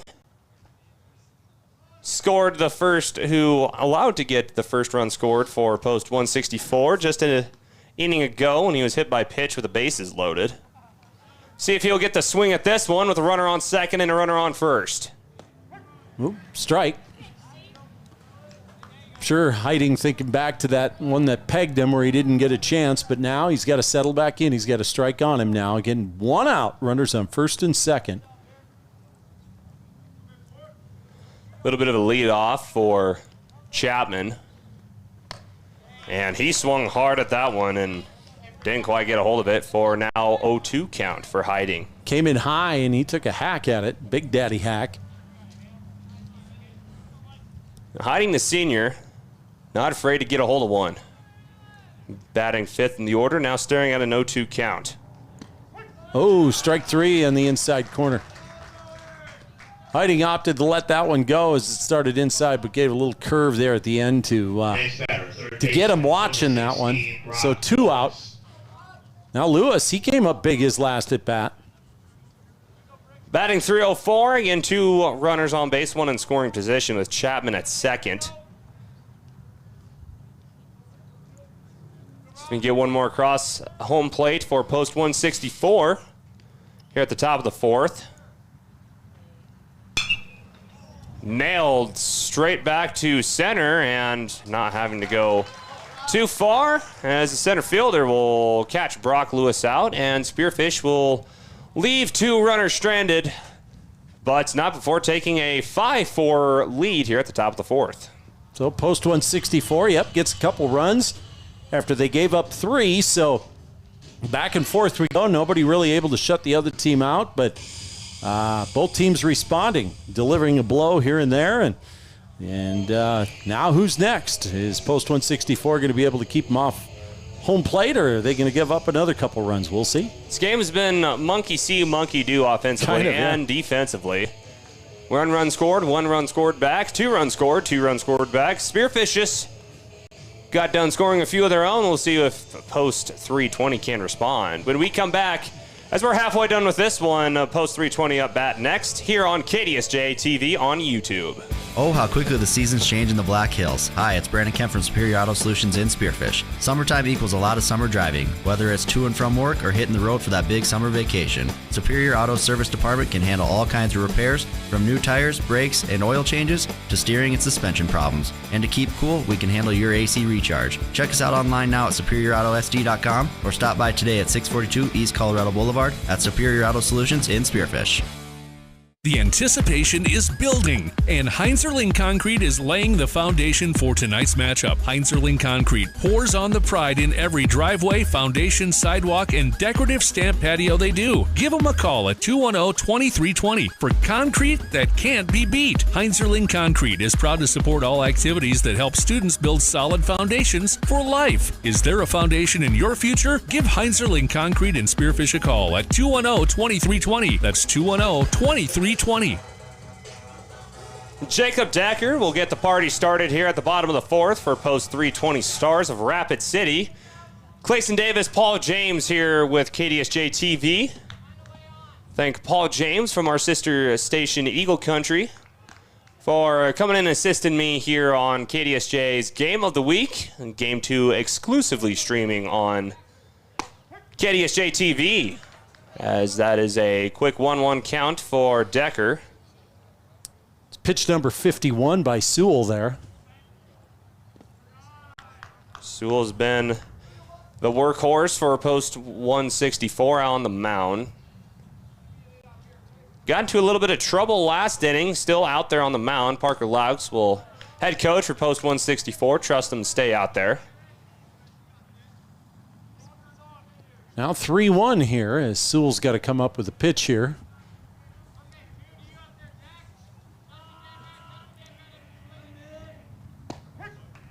Now we'll make it a full count at 3-2. Didn't look like Decker had any intentions on 3-1 to swing at that one either, but now here we go with the full count. Oh, half swing, he went. So and he knew it. Dagger number 1 here at the bottom of the 4th. Decker strikes out. Next batter, left fielder, number 23. Ought to bring some confidence for Sewell on the mound. Again, struggled last inning at the bottom of the 3rd and claims his first victim and Jacob Decker. And Decker's 0 for 3. And 0 for 2 is Feger as well. Those are the 1-2 guys in the order, the ones you wouldn't expect. But it's the heart of the order for Post 320 that's done the hitting right down the center of the lineup. As you want to get as many outs as you can here. That one over to right and bounces there in front of Scharf, as that will be a single for Ian Feger. Yep, first hit Number 3 for Feger. Tegan Sales, he's 1 for 1 as he comes to bat here in the bottom of the 4th. So a quick throw over to first, and the runner gets back there. But 1 out, and you got Sales and then Dressler, the guys that have done a lot of the damage for Post 320 today. That one popped clear back over to center, and Chapman makes the play at center field as he runs out to the deepest part of the diamond, playing free safety for Post 164. Yeah, that was a nice running catch by Chapman. 17, Ben Dressler. He was pretty much playing straight up center, and he had to make a long run over into left center field, and he took charge in that one on a dead run. He made the running catch, so a quick throw over to first again, but the runner back. So 2 out now. And just in time for the big bad Ben Dressler, has been a problem for Post 164 all night. Got to figure out how to get him out. He's had a field day on Post 164 in Game 1 and here in Game 2. Last time up, thought he had him out on a ground ball to short, and it took a hop right over Aiden Meverton. Now a quick throw over to first again. And Feger back. You'd like to get out of this inning for Spearfish to build some confidence. As now a throw over to second. Ooh, got that it. Gets him out of there. Nice job by Owen Bruner. Comes up throwing as Feger was trying to take second, gunned him out, and a nice job by, I believe it was Tucker Olson. Is that, or who was it that came in at second base and applied the tag? I think that was Wiesman at second. Yeah, it was Wiesman coming over, fielding that throw and tagging him out. So great job by Bruner and Wiesman working together on that one.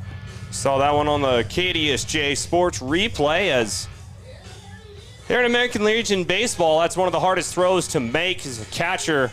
Collecting that one, getting rid of your gear, and throwing a dart to second in a matter of not even 3 seconds to try to get the lead runner out. And Olson and, Bruner and Wiesman, getting my players confused, did that one perfectly to a T to get out of this inning. So we're over halfway done. We're going to head to the top of the 5th with Spearfish looking to build on that momentum here. When we come back, Clayson Davis, Paul James here on KDSJ-TV. The dentists and team at Dana Dental Arts and Spearfish are committed to providing you and your family with high-quality dental care. Hi, I'm Dr. Brad Dana from Dana Dental Arts. Technology and the latest in dental procedures are part of what our family can bring to yours. Make an appointment today and let us show you how our family would love to be your partner in dental health. In Spearfish, call 642-7727 now. Dana Dental Arts utilizes the latest procedures and most up-to-date technology. Dana Dental Arts, let our family care for yours. And back after that quick timeout as Sean Sewell, quick 1-2-3 out here at the bottom of the 4th. Now going to the top of the 5th as Sewell trades his glove for a bat and a helmet and will swing and a miss here at the top of the 5th. Melhoff in relief of Lockhart, who started this game. Both have thrown 2 complete innings. And a couple of strikes there on Sewell to start this inning. And Melhoff has thrown 30 pitches. Lockhart threw 46. And that one is high.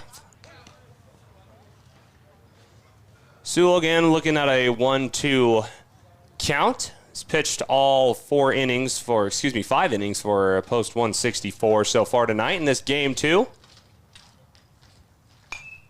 As that one tipped off the edge of the bat, causing a thunderstorm for our listeners on KDSJ-TV, as our external mic picking up the sounds to go along with the sights here at KDSJ-TV. Viewing this from our YouTube channel, now with a 1-2 count, that one popped straight up in the air.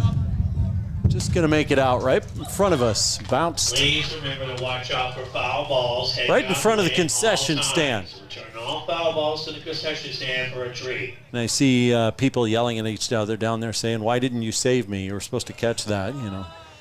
That's usually what I get is, why didn't you catch that? As Coach Huber, I wasn't very good when I was playing either. As Coach Huber has demonstrated to us, it's a lot easier to catch it when you have a glove compared to when you don't. That's true. We don't have a glove back here, so. Well, if worse comes to worse and you do get struck by a pitch, you can always hang out with the friends of ours at Monument Health. There you go. That's true. Thank you for giving us our broadcast booth. Hit over to center, and that is a quick out for Sewell. Nice job by Sewell there to really get the good part of the bat on it. Unfortunately, he hit a little close to where Peterson is roaming out there, and he tracked that one down and left center field. And we'll go to the right fielder, Will Scharf, senior, looking to get his law degree starting next fall. Has had a chance to talk with him after the Allen Tellinghusen Senior Legion Tournament, where he was awarded Superior Auto Superior Performer. He will start off and ahead of the count, 0-1.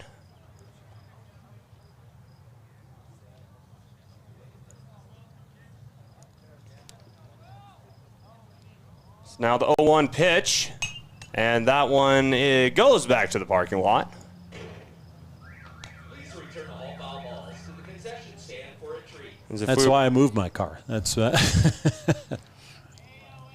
if it could be like Cody Oliver and go on a 3-day voyage to get from the parking lot to the baseball diamond where he parks. Is that right?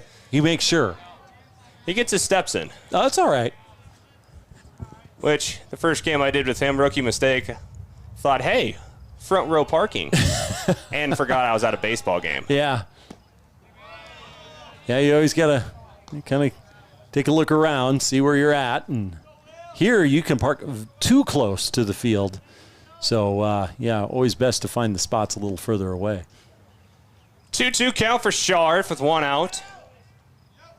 And he will pop that one down line for a legal hit. Throw to first. Will he get there? Got him. They got him out. That one was close. Boy, that was a nice play by Heinzman down there. He was way back behind third, and he gloved it, planted his foot. Strong throw over to first to get the out. Nice job. So 2 quick outs for Spearfish. So far not capitalizing off of the momentum gained from that defense possession at the bottom of the 4th. We'll go to the catcher, Owen Bruner, who made that spectacular play to end the bottom of the 4th from a throw from his catcher position over to the Wiesman at second. Takes a strike there. It's 1-1. What I liked about that throw from Bruner is it was an inside pitch. He had to stick his glove back inside and still flip it over to his throwing hand, and he still was able to gun out the runner. Oh, he takes 2 quick ones on the inside corner. So Melhoff hitting that inside quarter hard as he threw his 43rd pitch there.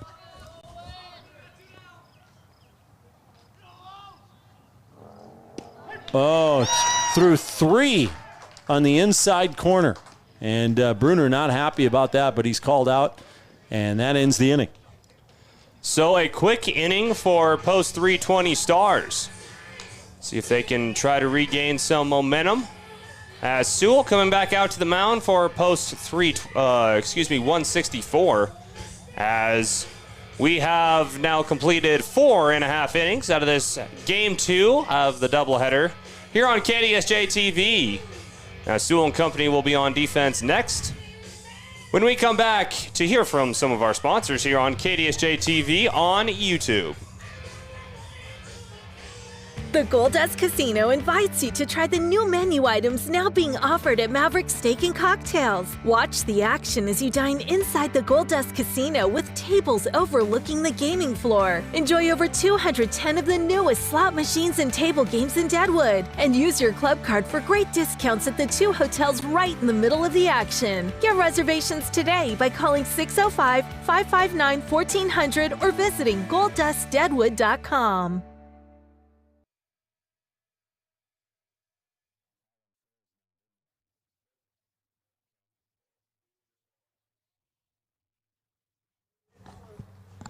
Back here in Spearfish for the bottom of the 5th. We're in Rapid City. Rapid. Force habit. That's all right. I was looking forward to the shorter drive that you had indicated, but no, it'll be the 45-minute drive home. You know, there's farther away games. There are. Like yesterday, Post 3 or 164, I should say, playing out in Chamberlain. A couple of games. It was good and toasty out in Chamberlain as it gets this time of the year, a little humid. Played a couple of the Sioux Falls teams and came up short on both, losing one 9-5 and the other 4-3, but very competitive for Post 164. And here's Dressler, who's given Post 164 fits here this afternoon and evening. He fouls the first one. Yeah, that's who we left off, actually, at the bottom of the 4th. Yeah, it was a great double play from the catcher to second, but then your reward is having to face this guy again here at the bottom of the 5th. Good thing about it for Sewell, you're facing him with nobody on base. You're facing him with nobody on. And now he's down 0-2 on the count with 2 foul balls, so chance to get him out. Ooh, good pitch by Sewell. Came in a little low down there at the ankles. Couldn't get the call, though. And Dressler has been a problem for Post 164 with the bat in his hands. He's behind Sewell there. Sewell's been coming in with a little bit more in the way of fastballs here, so he's thinking he's going to see a curveball at some point. And there he does. He drums it in the ground, though. Here's Meverden coming up, throwing hard, and he got him. Nice play by Meverden at short. See if we can take a look at that one on our KDSJ-TV replay. As that one bounced right there in front of Sewell, straight to Meverden, playing shortstop. As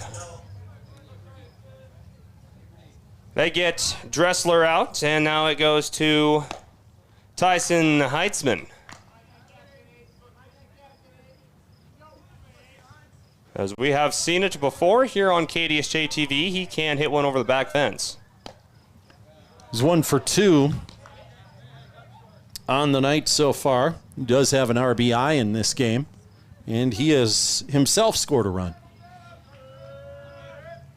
Swing and a miss on that one.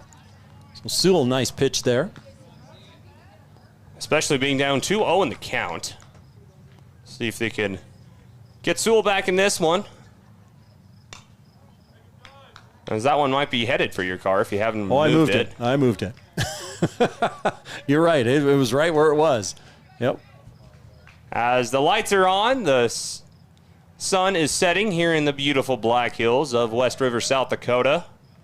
Swing and a miss. Heitzman is out of there. Nice job. Nice pitch in there by Sewell. Good pitch selection. Number 14. In, out, up, and down. And able to get Heitzman. So Peterson, the center fielder here, comes to bat with 2 out, nobody on. So all of a sudden, both pitchers here having some more success and not seeing quite the hit parade.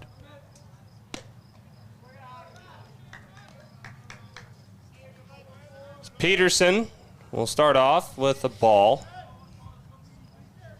And Sewell has been the only pitcher this second game. So now that one goes low for ball number 2. Gets behind the count 2-0.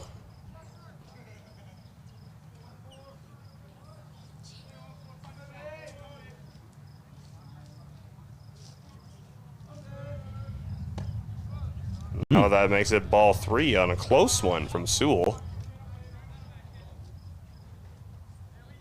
See if Peterson even swings at this one, facing a 3-0 count.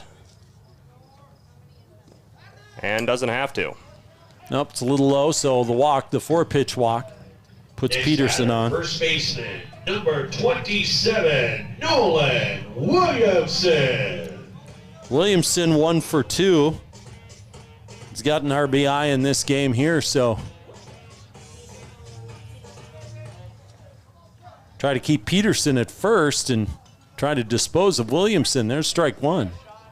Still doing a good job of going through the heart of this batting order for post 320, as they have been the ones causing the damage with Dressler, Heitzman, Peterson, Williamson.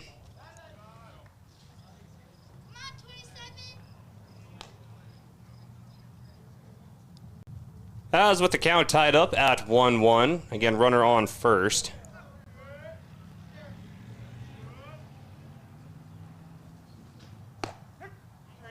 Oh, good call there for Sewell. A little bit on the high and outside corner part of the plate. Got the call. So up a ball and 2 strikes now. That one is hit over to left. Clear back to left for Hiding. Uh-oh, they're sending him. Yep, he's going. And he scores. So an RBI single again for Williamson will tie this one up, as he will get Peterson across home plate. Number 18, Christian Cruin. Peterson's got wheels, and there was little doubt that he was going to be going. That ball was hit fairly slow. It was hit out in the gap, and, you know, kind of no man's land between Chapman and Hiding out there. So putting the wheels on and going and tying this thing up was Peterson. Christian Kroon, DH. See what he can do with a runner on first and facing 2 outs and his first strike. As now this ball game tied up to apiece. Sewell up to 79 pitches now.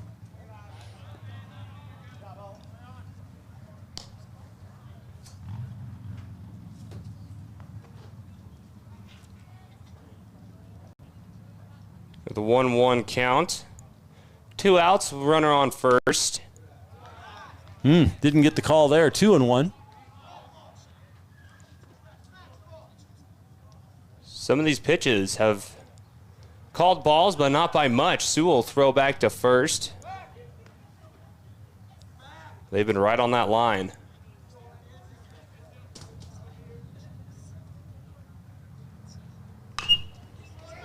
Slow roller. Third. Oh, it's a foul ball. That's why it was slow. It came off his foot. So a foul ball. Thought it came out of there a little funny. So Kroon will kind of try to walk that one off a little bit. I was about to say, that does not have to feel good. No. He swung hard, hit it hard, but it came out of there very slow.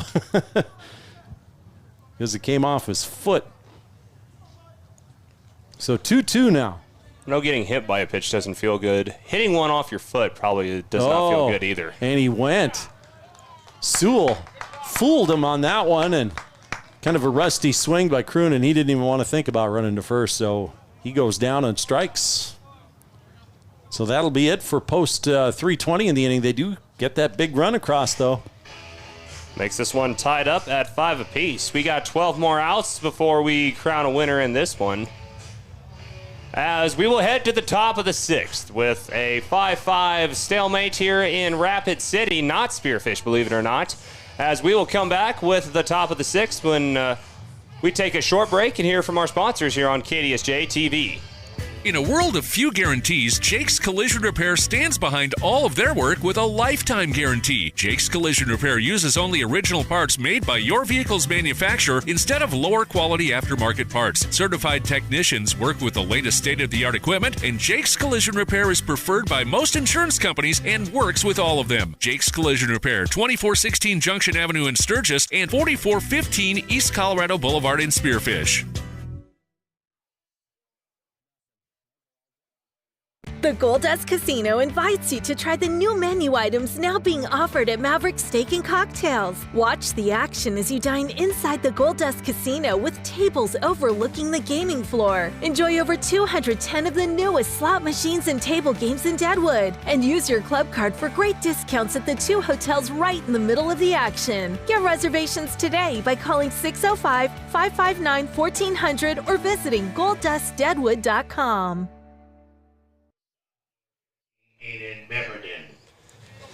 And now we've reached the top of the 6th, as this game has already gone longer than the first one of this doubleheader, where Post 320 came out swinging early and often and blanketing Spearfish Post 164. 10-0, this one a lot closer. Clayson Davis, Paul James here with you at KDSJ-TV.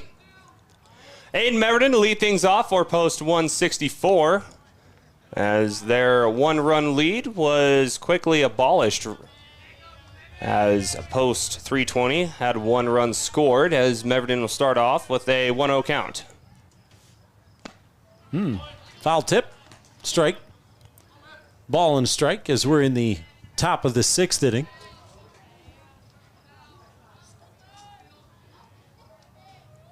So 1-1, here's that 1-1 pitch. Oh, I thought that was going to hit him, but it instead drops in there for a strike. Pretty nice kind of sidearm curve there. Fooled me as well, and Meriden gave up on that one almost right out of the hand of Melhoff. And there's a swing and a miss on that one by Meriden. So Melhoff making some nice pitches there.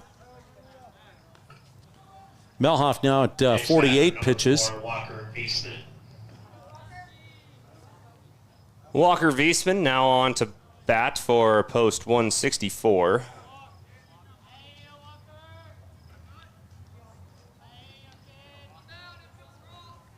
A little bit outside for ball 1 to Wiesman.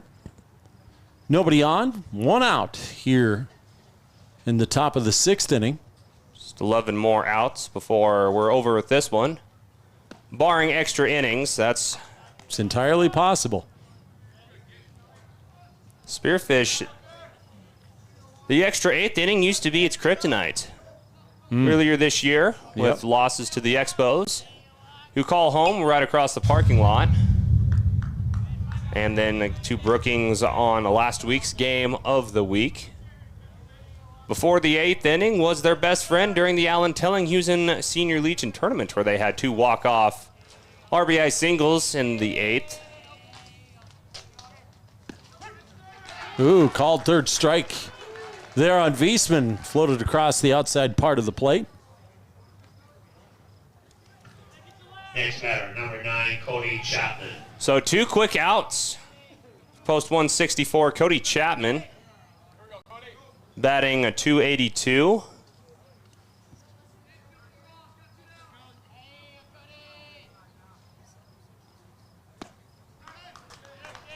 And another strike. Melhoff kind of finding a second wind here, getting some effective pitches in there, keeping the Post 164 hitters off balance. Kind of a defensive swing that time, too, by Chapman. Fouled it off to the right, so quickly in the hole 0-2. This could be a quick inning for Post 164 on the batting end.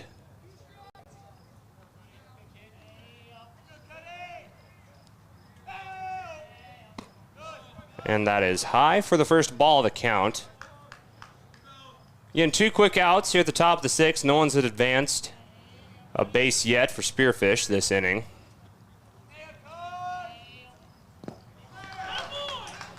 And that will get Chapman out at first. Drop third strike, but that's it. A 1-2-3 inning for Post 320, and that's just what they need as we head to the bottom of the 6th here, as we're still tied up 5 apiece in this one. Definitely a game here in game number 2 here today. We'll find out if Sewell can hold that lead coming up. As yes, we will head to the bottom of the 6th when we come back here on KDSJ-TV. We're all going somewhere. Going higher, faster, farther. Going in new directions, to new places. At Monument Health, we keep going so you can keep going. We're dedicated to advanced orthopedic care with the latest innovations, technology, expertise, and treatment. So keep exploring, keep making memories, keep going with Monument Health as your partner. Learn more at monument.health/orthopedics. Fifth Black Hills Roundup thunders back into Belfouche June 30th through July 4th. The Ranch Rodeo kicks it all off June 30th, followed by 4 exciting performances of PRCA rodeo action. It's perfect for the whole family. This year's Roundup features Cowboy Kenny's Steel Rodeo and Misfit Cowboy Brian Pat. Dust yourself off after the rodeo and marvel at the massive firework display July 2nd and 3rd. Plus, a huge Independence Day parade. Get your tickets now at blackhillsroundup.com. The Black Hills Roundup, the buck starts here.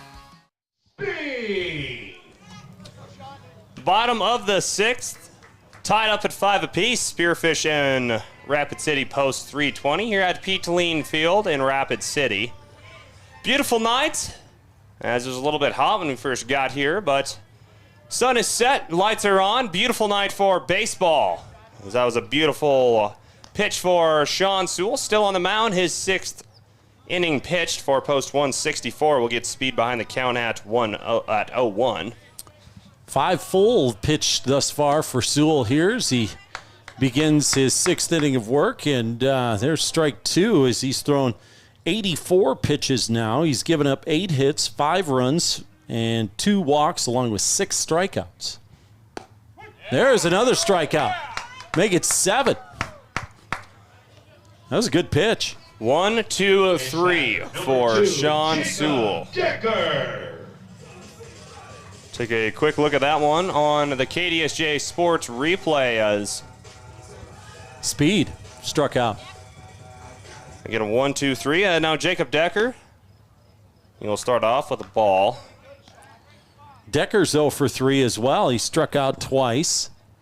Still trying to figure out Sewell. He's had a bit of a rough day at the plate, but it's the guys in the middle of the order that have done the damage for Post 320. Sewell takes his time here. A long time.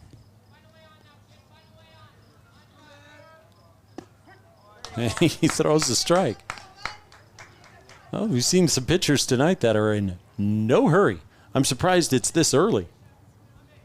As taking a page out of Lockhart's book. A little bit low. Sewell's right there, right close, but missing low on some of those pitches. 2-1 now. Pops clear back over to right, where Scharf will take a nice little stroll and pick that one out of the air. 2 outs. A little routine play there for Scharf. Now the sun is set. No more looking into that bright sun. We're starting to get a little cool air blow in up here a little bit, too. I am not complaining about that one bit either. Nope. Feger. Pops that one over to a shortstop, making the throw to first, and they got him out of there. Quick 1, 2, 3 for Post 164. What a big inning for Post 164. Meverden coming up, keeping that glove low to the ground, throwing him out at first. 1, 2, 3 inning. So Post 164 gets to come to bat here in the top of the 7th. It's still tied. Wow. This one kind of turned into a barn burner. Quite. You wouldn't really believe it after you saw the score and the result after the first game, but no, Spearfish came out of this one with a lot more fire, more energy, more enthusiasm, and they are tied with the hometown Stars of Post 320. As we will head to the 7th, top of the 7th, and possibly final inning. We could go to the extra 8th, but we will have to see, as we will have Spearfish up to bat next when we come back here on KDSJ-TV. The dentists and team at Dana Dental Arts and Spearfish are committed to providing you and your family with high-quality dental care. Hi, I'm Dr. Brad Dana from Dana Dental Arts. Technology and the latest in dental procedures are part of what our family can bring to yours. Make an appointment today and let us show you how our family would love to be your partner in dental health. In Spearfish, call 642-7727 now. Dana Dental Arts utilizes the latest procedures and most up-to-date technology. Dana Dental Arts, let our family care for yours. And after that quick timeout, we'll have Jack Branham on to bat next, the first baseman for post 164. Jack is 2 for 2. He did walk as well. He has an RBI in the game here tonight. So post 164 trying to get their leadoff man on here in the top of the 7th. First pitch goes to the backstop. Again, Clayson Davis here. Paul James of Eagle Country joining me here in Rapid City. Again, providing us with the external wireless mic to pick up the sounds to go along with the sights here on KDSJ-TV. Again, this game exclusively on KDSJ-TV. Way outside. So Branham, don't need a hit here. You just need to get on. Get the go-ahead run on. Anyway. Is now facing 3-0 count. That's ball 4. So there's Branham. Right on base. Could be the start of something special. Next batter, number 12, Halen Heike. Got to take care, though. He's been picked off tonight, off base. Got to make sure not to take too many chances here and be sure to take care of that runner there as Halen Heiding, who's put a little jolt in a couple of balls here this afternoon and evening. See if he can move Branham over. Pops that one clear over to left, and it will foul. Barely. I thought that one was clean. Oh, boy, that was a shot down the line. And home plate umpire threw up his hands right away, and just nothing doing on that one. He just got too far ahead of it. But way to jump on that first one. So now with an 0-1 count is Heiding. Gets a hold of that one, but goes in the opposite direction as that'll be a quick one out. Yep, pop out to right field as Dressler out there didn't have to move much in order to make the play there. So Brock Lewis on to bat next. He's had himself an all right day as well. Hey, he's come up with some big hits. Got a chance to do it here. Again, just one out.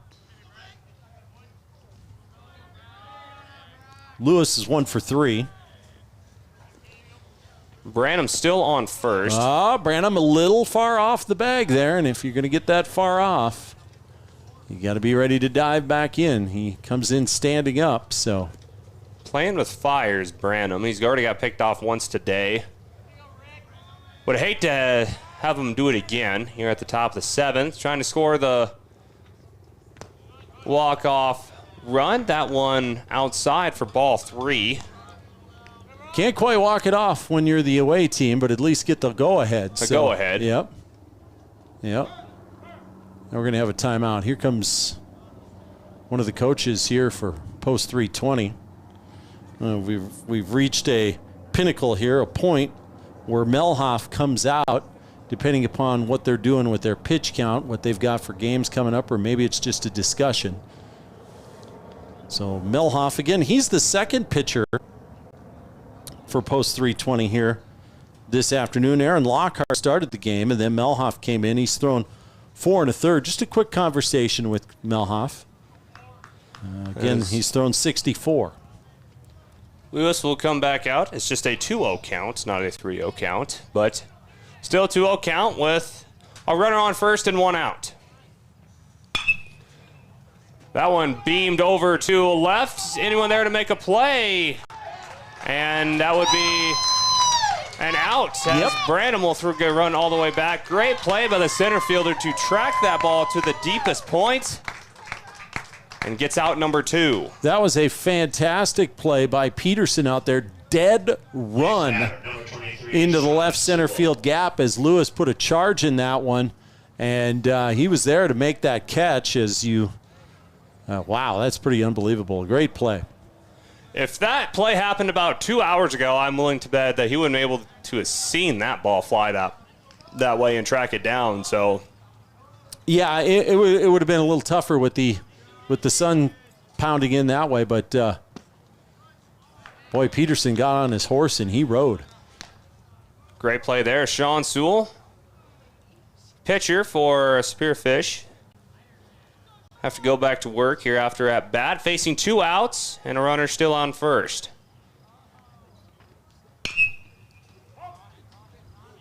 That one is hit behind the foul line to make it a 1-1 count.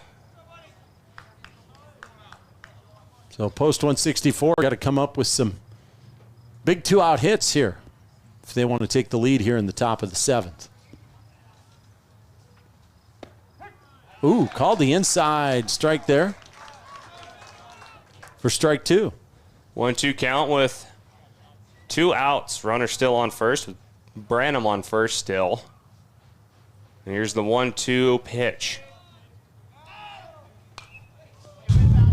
Sewell able to get the bat out there and foul that one off, protecting. Trying to put up a tough at bat here.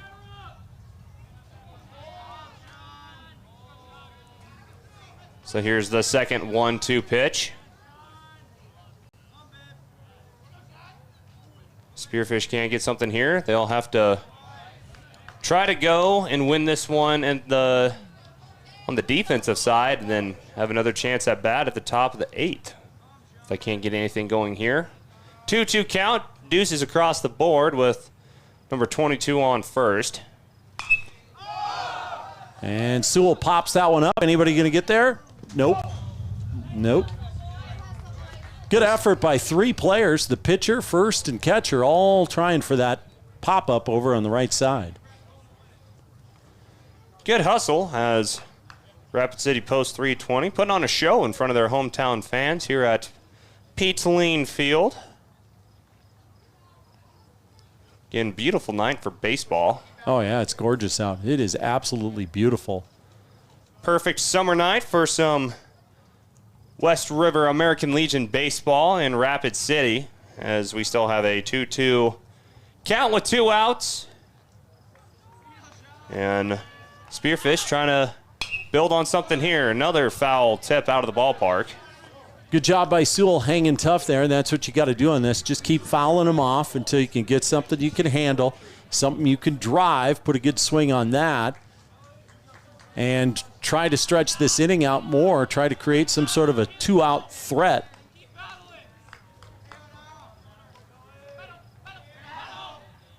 And that one's inside. Sewell hung hard. He hung tight in there until the last second and turned away.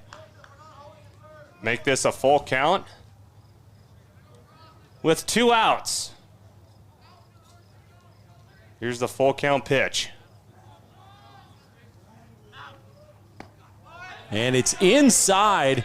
If you can get a look at that one again, I don't know if you can touch the replay. That was a close pitch as Sewell was patient at the plate. Get a zoomed out look of it, but Sewell battled there. Down 1-2 with 2 outs and walks the first for now Will Scharf to see if he can get something going with 2 outs. High and outside the first pitch. Runners on first and second now with 2 outs. So a little more pressure applied to Melhoff here, the pitcher.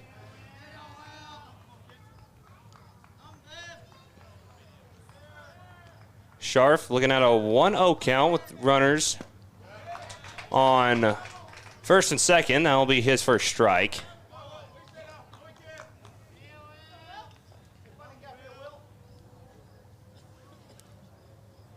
Again, Branham at second, then Sewell just got to first.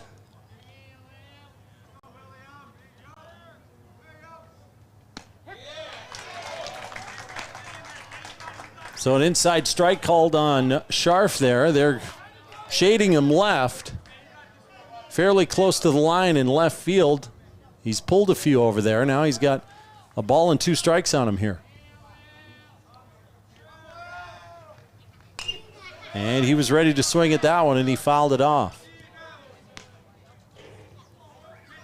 So good at bat by Sewell, the previous at-bat where he had to fight off some pitches, foul several off before he was able to draw a walk.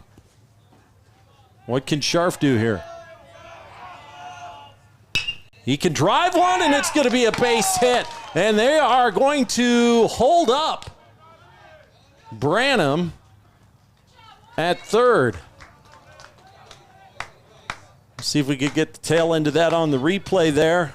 Next batter, number 6, Owen Bruner. As it was pulled into left field, and Branham does not run as well as some of the other guys on the team there. Wise decision by Coach Laux to hold him up there at third and let Owen Bruner, the catcher, try to keep this rally going here. 2-out rally. And bases loaded as well.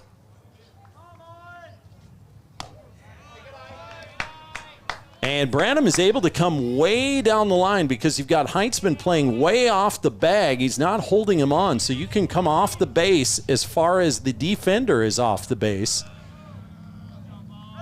And here comes Branham prancing down the line. Oh, foul ball. Is Bruner ready to take a hack at it? Ties the count up at 1 apiece. Again, bases loaded. Spearfish rallying here at the top of the 7th in a 5-5 ball game.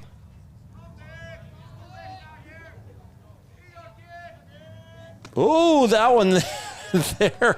His teammates, I got to believe, are going to give him some heck for that. It's hard to stand there and get plunked. Especially when that one's headed right towards your face. Yeah, kind of to the side of your head.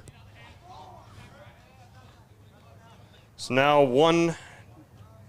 they say that's 1-2 count. Calling a timeout and not giving the timeout, and it's a ball. Owen Bruner calling for timeout, but not awarded the timeout. Lucked out there. Yep, it was a high pitch. And so now a 2-2 count, 2 outs.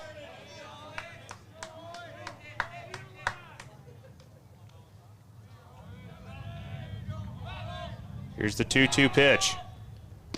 Swing and a miss. He tried to call timeout again, but he called late and was not awarded the timeout. So Post 164 able to load the bases, but not push a run across there in the top of the 7th. So they will now pitch for extra innings to try to win this one in Rapid City, as Post 320 Stars had a bit of a scare with 2 outs, had the bases loaded, but then strikes out Bruner, as now they will have their chance to win it here on their home field in Rapid City, as we will take a break and head to the bottom of the 7th in a 7-7 ball game, as we will come back in 30 seconds, let's say, here on KDSJ-TV. The anticipation is building, and Heinzerling Concrete is laying the foundation for tonight's matchup. Heinzerling Concrete pours on the pride in every driveway, foundation, sidewalk, and decorative stamp patio they do. Give them a call at 210-2320 for concrete that can't be beat. Heinzerling Concrete is proud to support all activities that help students build solid foundations for life. Is there a foundation in your future? Give Heinzerling Concrete and Spearfish a call at 210-2320. That's 210-2320. As now we have reached the bottom of the 7th in a 5-5 ball game. Clayson Davis here with Paul James from Eagle Country, part of our sister stations here at Riverfront Broadcasting. Oh, made this game 2 exciting. Tegan Sales will lead it off for Post 320. As if you are Post 164, you are starting off in the worst spots, in your opinion, as you have the big bad Dressler, Jeff Peterson, Tyson Heitzman, Nolan Williamson all up ready to try to win this one for the Stars at Post 320. Yeah, if you're the Stars, you're liking where you're at in the lineup. Stegan Sales will get this party started at the bottom of the 7th. Pop fly up and out of the ballpark. Please remember to watch out for foul balls, heading out of play at all times. And Sewell, that's his 92nd pitch, so you can throw 105. And I think Coach Laux wants him to use all of them. Oh, yeah. This will probably be his last inning pitched. Out of play. Way out of play. So 2 strikes, making use of his remaining pitches. They've been effective. 2 strikes right away on Sales. Got to figure out how to sit him down now. If you're Spearfish, a 105 pitches for Sewell. Try to maybe save a few of those for the 8th. Base hit over to shortstop. He'll be raced to first, and got him. They got him out. Nice play by Meverden. He hung back. He waited for that last hop off the grass, and it took a nice little hop. He fielded it, gunned it over to first, and got Sales out. So that's sometimes the hard one, you know. You get a ladder inning, you get that first out. So it's kind of like, oh, okay, we got one. And now you face Dressler. Got him out the last time, I do believe. And got him swinging on pitch number 1. They did get him out the last time. He's actually 1 for 3 on the night. He does have a scored run, and he has an RBI. And now two strikes quickly. So Sewell, with the pitches he's got back, he's been filling the zone, all over in the zone, but in the zone. So these guys haven't been able to sit on one location. Good pitch. A little bit high. Maybe you want to make that one a little more competitive, but don't want to necessarily groove one in there either. So ball and 2 strikes. Again with 1 out. Ooh, that's a drive. That's deep. Deep for Chapman. Nope, he didn't get it. He fielded it on the hop, and into second goes Dressler. So that is a base hit double for Dressler. Next batter, number 8, Tyson Heinzman. So he drove that one clear back to the wall. Chapman could not get back there in time. So it hopped, actually took a good hop for Chapman out in center field, and he was able to get it in quick enough to keep Dressler at second, who's got wheels. So we'll see if Sewell here could come up with some big pitches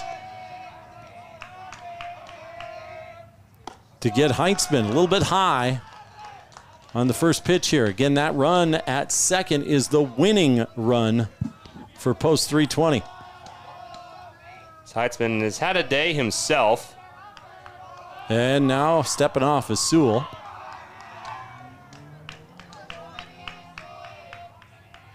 Again, has pitched all 7 innings for Post 164. Now foul. And that one had a lot of velocity on it. Foul ball, setting out play all times. As we have a final, as Belfouche beats Post 33 Titans by a score of 4-2. Update. Thank you. Junix Chrysler Jeep Dodge Ram scoreboard, 1-1 count. A little bit high. So a 2-1 pitch.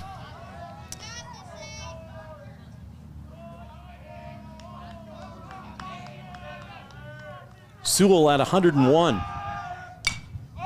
It's a pop-up, and it's out of play.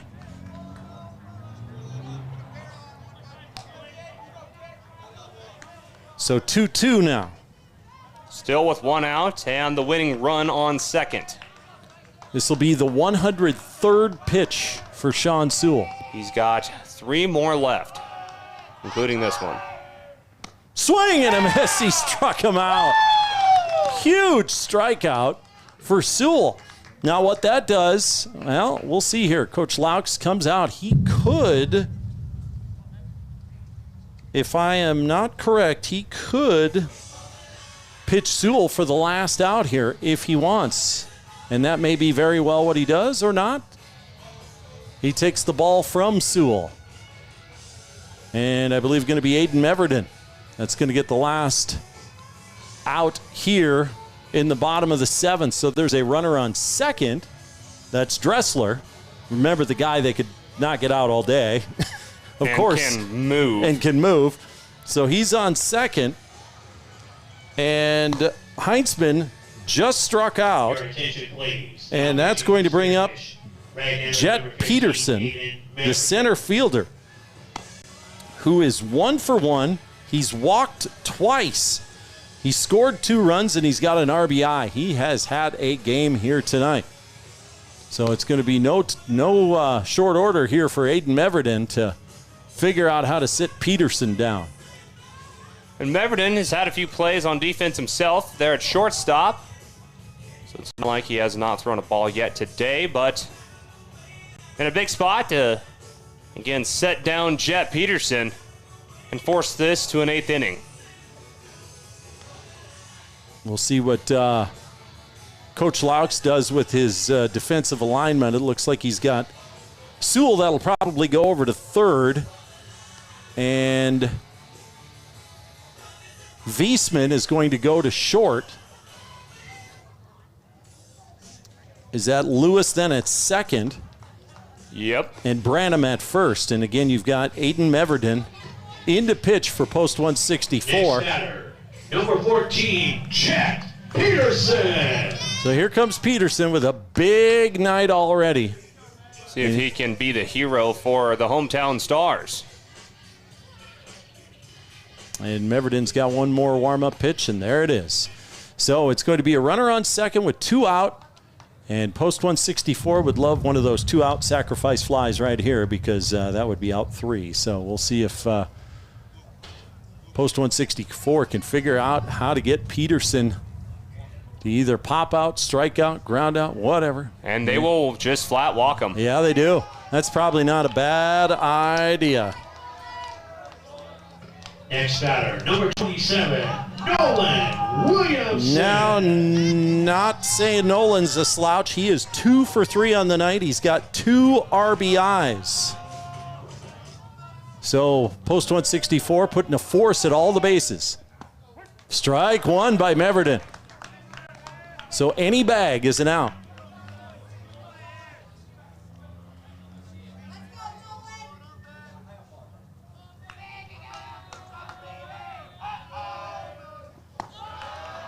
High. Makes it 1-1.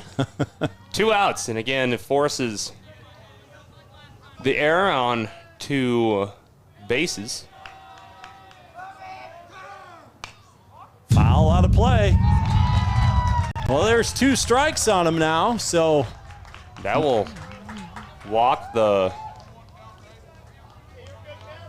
up the base runners to second and third. Is that right? Did they steal on the previous pitch that I didn't even see? No, they just strolled over to second and third. They weren't going there at a high rate of speed, so now. Ooh, just inside. Inside, 2-2 count, 2's across the board. That's kind of strange because it was a foul ball, so not sure. Well, anyway, second and third. Ooh, a little high now. So now it doesn't matter if you walk him. That first base is open. And Kroon would be the next man up. He's 1 for 3. It's a 3-1 count. Is that right? Yep, 3-1. 3-1. Thought he threw a strike and a foul, but there's a foul ball, I do believe. Yep. I could see Coach Dom, the first base coach for Post 320 down there trying to steer that one fair, but his telepathy did not work. And that one went foul. Telekinesis, probably, more than anything, I suppose. The force is strong with this one. Full count. Here it is. Oh, it's a foul ball. Foul tip. Ooh. One of the more anticlimactic things that you could announce on a full count with 2 outs in a tie game at the bottom of the 7th. Winning run on third. Foul back. As that external mic is busy. Very busy. Luckily has not gotten hit yet. Well, tough pitches here. They've been fouled off. Meverden got to come back strong. If he walks them, it's not the end of the world. And he does walk them. So the bases are loaded now. Next batter. But the number situation. 18, Christian Cruin. So Cruin coming up to bat. The result's still the same. Your winning run still at third. So you don't really feel comfortable pitching to anyone at this point, but now you're facing the number 8 man in the order. And you got through the meat of the order now, and you still have a tie ball game. So can Meverden navigate through Cruin? Strike one. Strike number 1. So think about Meverden. He puts his entire body and then some into every pitch. He does. Oh, good block by Bruner. Good block. That would have won the game if he'd have let that get by him. Ties the count up at 1 apiece again. Bases loaded. Winning run on third. Strike 2. Hey, can't say it wasn't an exciting finish. So 1-2 count. Strike 3! Number 3. Oh! With the bases loaded, Aiden Meverden gets the job done, and we're going to the 8th. Wow. You get to look at that one again there. It was a slow, gradual strike 3 call by the home plate umpire. And Cruin kind of looked back and was like, really? Are you serious? And he is serious. So here we go to the 8th. Again, top of the 8th.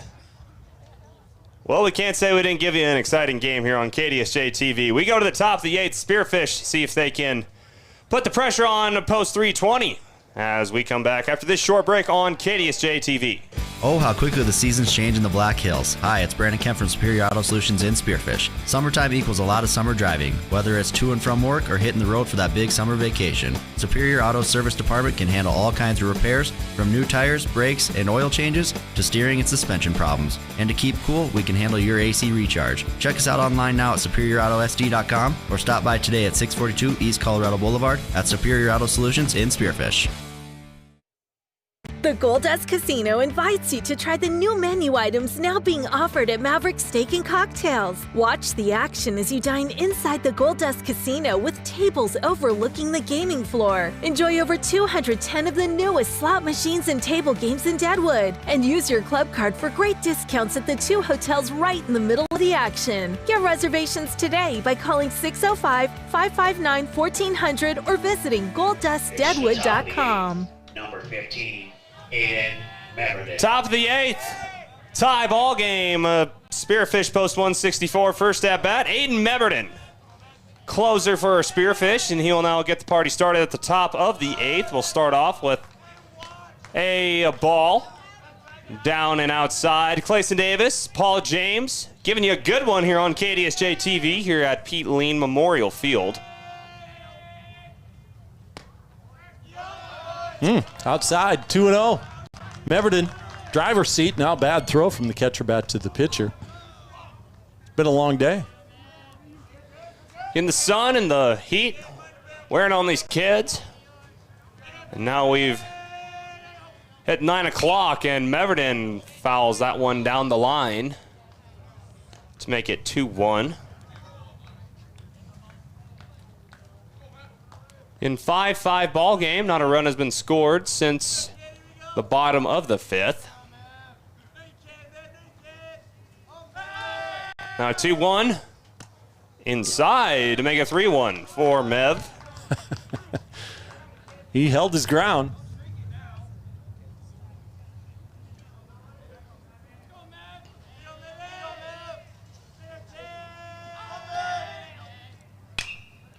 Popped straight up in the air. Out of play. Out in front of the concession stand.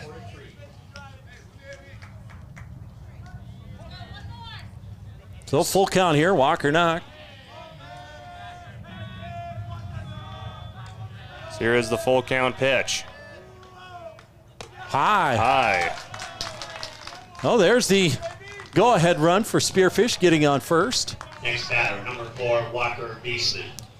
Walker Viesman, who statistically leads the Spartans in a batting average. He will come up to the plate. Viesman tonight scored a run. He's got an RBI. He took a walk. And now he puts the bunt down. Pretty decent little bunt there as Melhoff comes over to throw him out, and the sacrifice pushes Meverden over to second. We've seen him do that once already.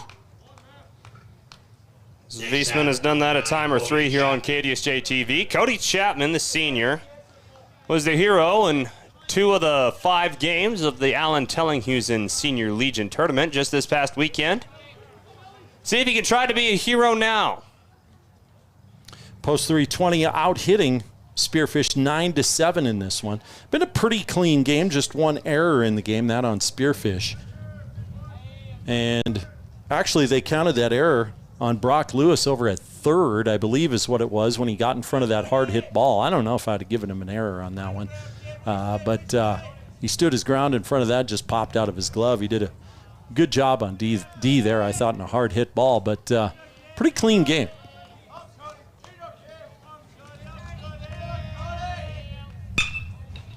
Chapman's first hit goes right by second. And now going to home is Meverden. The throw goes all the way back to the wall, and that is a RBI double for Cody Chapman. Whoa. There you go, Cody Chapman. It's going to be an error, just when I said a clean game. It's going to be an error out there in center field, so that allowed Chapman to get to second and, of course, allowed the run to score as well, too, as there was never a chance to get Meverden. So Post 164 striking here in the top of the 8th. And we're going to have a walk. So Branham will walk up to plate, get his picture taken with the bat, and now we'll roll over to first, and we'll bring us to Halen Hiding. They're setting up a force at all the bases here. They've got a possibility of a double play. But here's Halen Hiding, who had a time or two has hit the ball hard tonight. Yeah, just one out so far for Post 164. And that first one is low and inside for ball number 1 for Hiding, the left fielder for Post 164. Now Melhoff up to 93 pitches. And he started pitching in the 3rd, I believe? Yeah.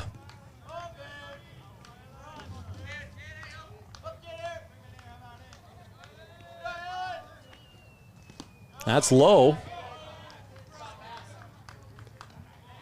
Makes it 2-0 for Hiding.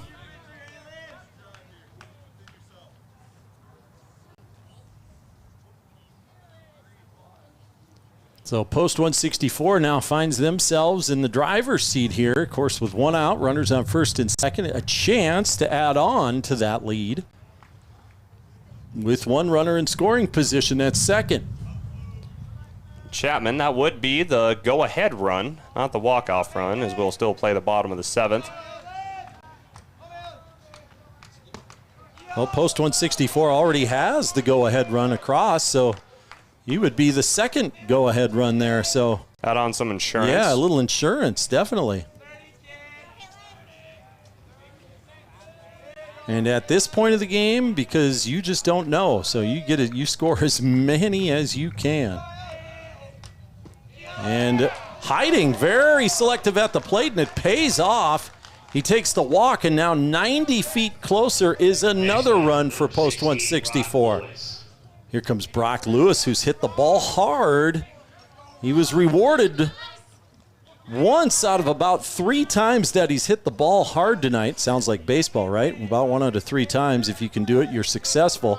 But be a big one here if he can get a base hit.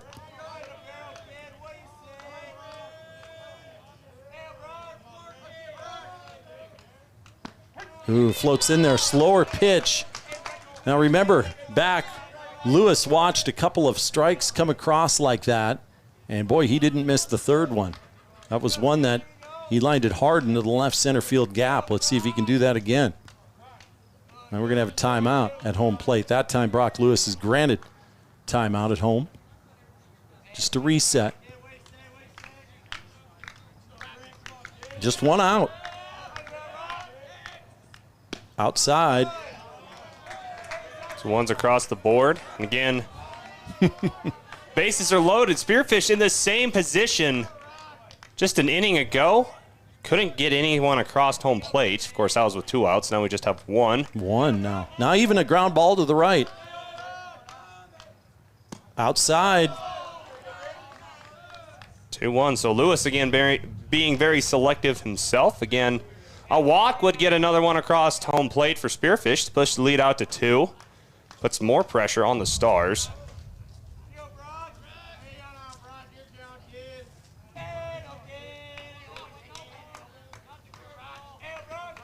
2-1 pitch. Oh, it's good.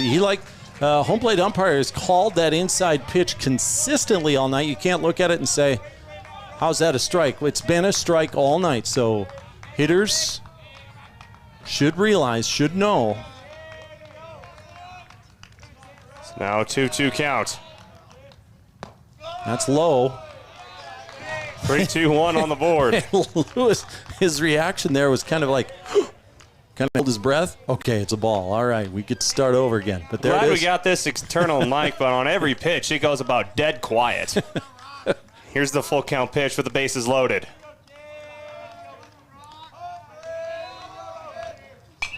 And that's out of the ballpark. Foul ball, so Please watch out for foul balls hitting out. Lewis doing what he's supposed to there. Again, close. You swing at it. You fight it off. No, you don't have to hit it fair. Try to get a pitch you can drive, or try to get one you know is ball 4.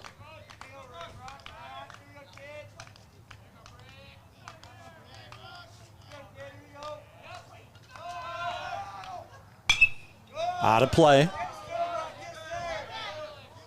Doing it right.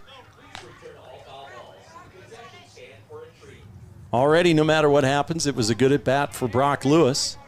And this is just 1 out, so yeah, another out wouldn't be the end of the world for Post 164. They did add 1 run to take a 1-run lead, hoping to make it a lot more with the bases loaded.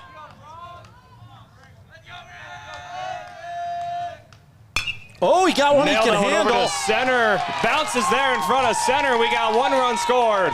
And now an error on the catch. That makes it 2 runs scored. We got runners in the corners. Brock Lewis. Well, he found one he could handle, and he didn't miss it. He drove it, stung it, laser into center field, and Peterson had a little bit of trouble fielding it cleanly out there, and 2 runs score for Post 164. Now 3 across here in the top of the 8th. Wow, big hit. Brock Lewis facing a full count. I was liking Spearfish's chance there with Brock Lewis coming up, just judging by some of his other at-bats tonight. No, he doesn't have a big hit night like Dressler or some of those other guys, Peterson for Post 320, but he's hit the ball hard. He's just hit it right at guys, and a couple of times he's been rewarded tonight, earlier in the game, and now that time there he fought off hard pitches, and then he stung one right into center field. We're going to have a new pitcher. I believe this is number 21. Who's the catcher in the first one? That is Jonah Blake. Blake, yes. So Blake coming in to pitch for Post 320. Now finds themselves down 3 runs here in the top of the 8th inning. We were cruising along, and I thought we were going to get home when there was daylight, as it seemed like, but now all of a sudden here we are. 9:17 at night, 9:18, and in extra innings, some free baseball for everybody tonight. Exciting end to the game here for Post 164.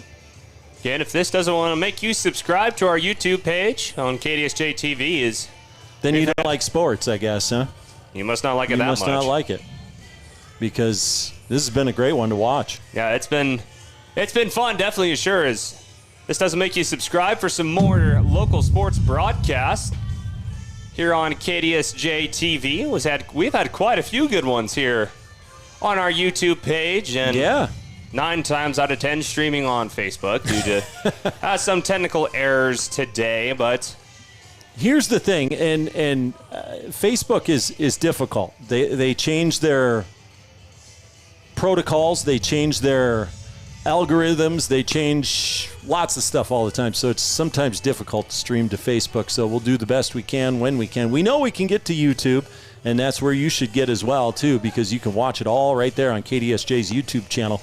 Now, you're going to be heading out to the high school rodeo on Saturday? Yep, Cody Oliver and I are heading out to Fort Pierce, South Dakota for the South Dakota High School Rodeo Finals, as Cody Oliver will be having a broadcast, a remote broadcast there. You can catch on 980 AM, 103.5 FM, and you can primarily catch it on the mobile app, as I will also be there catching some highlights, putting together some packages for all the state champions that will be released right here on our YouTube page. So nice.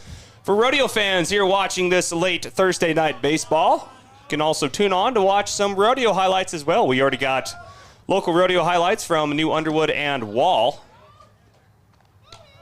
as a stolen base that time. Yes. Well, Post 164 had first and third. Sewell showed bunt, pulled it back at the last second. A strike was called, and 320 opted to throw down to third to try to get the runner there, which allowed the runner on first to go down to second. So now second and third with one out. Sewell, the batter. And that one was called as a strike, and that one will be his first ball of the count. Again, Jonah Blake on the mound for the Stars, as that was his second pitch thrown. The relief pitcher for the Stars this go-round. Ooh, a hard pitch. That's going to the backstop. And that is a run scored for Halen Hiding. Post 164 putting up 4 in the inning now. They're leading by 4, and at third base for Post 164, they still got another chance with Brock Lewis to add on another one here. And with one out. As last week and the week before in Spearfish in 8th inning games, it was the opposite in Spearfish, getting ran over in the 8th with runs. Now they're starting to put together some scores themselves. Got to come up big in those extra innings. You fight all game long to end up in that extra inning. You got to be ready to fight in the last inning, too. Especially in a away game, rivalry game. Yep. As Jonah gets the pitch and is high for ball 2. Another scoring update here for KDSJ listening area. Hastings Sod Busters playing the Spearfish Sasquatch in Spearfish. They win that one tonight, a score of 10-9 at Black Hills Energy Stadium. So a close one there. So full count now to Sewell. They just have 2-2 on the score. I see that. I see 3-2 on our Game Changer here, our Game Changer app. So, and looks like ball 4. Game Changers was right, as that is ball 4, and that will put runners in the corner. And Sewell's looking to possibly steal second. He scooted on down to first and made the catcher think anyway. Comes Will Scharf with first and third with one out. We might go through the entire batting order this top of the 8th. So we started off this party with Meverden, and he is 2 batters away. Yeah, Bruner's up next, and then top of the order, so depends upon what Scharf can do here. Getting runners in the corners with just 1 out. Lewis on third, and Sewell just got to second inside. Sewell's going to run to first, and psychs him out. He'll get to second. Well, Sewell was trying to draw the throw down there for certain, which would have allowed then Lewis to run and score from third, but the catcher made a nice convincing fake throw down to second, trying to draw Lewis off of third, but Lewis didn't fall for it. So second and third now. I was going to say that exact same thing. I don't know if I said it where you could understand it, but that's how I understood it. Well, you know way more about this than I do. And Cody Oliver is usually my baseball professor, and you get to play that role tonight. Oh, okay. Oh, held up with Scharf there. He didn't swing at it, and he was rewarded. 3-0 now. The Stars in danger walking these bases loaded again. Feels like we were just here. Mm-hmm. 3-0 pitch. We'll see if Scharf will even swing at this one unless he really likes it. Strike. That's a good pitch. It was a good pitch. Again, Scharf in no hurry to swing at anything. Nope. Don't get yourself out. Now it's a different story with 3-1. If you like it, you go get it. And runners on second and third. And he doesn't like it, and he doesn't have to go get it. It's ball 4. So we load the bases yet again, and we've hit the bottom of the batting order with the catcher, number 6, Owen Bruner. So we will go back to the top of the batting order, unless there is a double play here. But Spearfish did bat around. All 9 guys get to bat this inning. That's the inning you want to do it, the 8th inning. That's high for ball number 1. Again, still with just 1 out.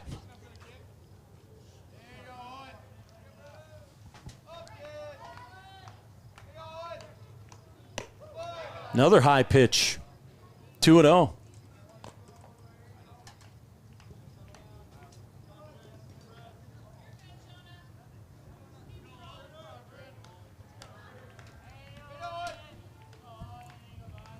And we're going to have a timeout. So Bruner, I don't know how many times he's called timeout there, but he was granted timeout this particular at bat.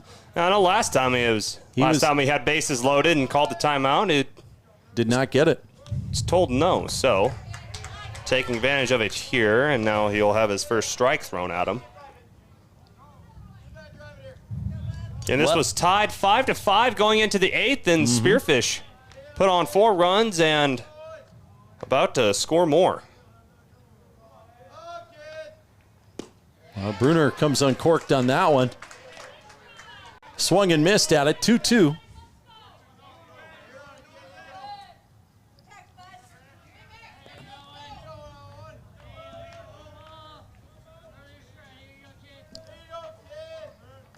Is that 15-5? Is that what it says? Here's a swing and foul. That is 15-5. Is that what it is? Yes. You thought it was 5-5, right? Yep. Yeah. Okay, so the Sasquatch game with the Hastings Sodbusters. That one, also final, Spearfish winning that one 15-5 as... I can't see, I have my contacts in, so I can see great far away, but anything up close, forget it. Anything that involves just a little bit of low light, I cannot see as Bruner will strike out. Looks at strike 3 there, but that's not it for the inning as of yet. As we come back to the top of the order. Number 15, Aiden Meverden. So this is Meverden's second time up. He led off the inning. And he gets another shot. Hit around.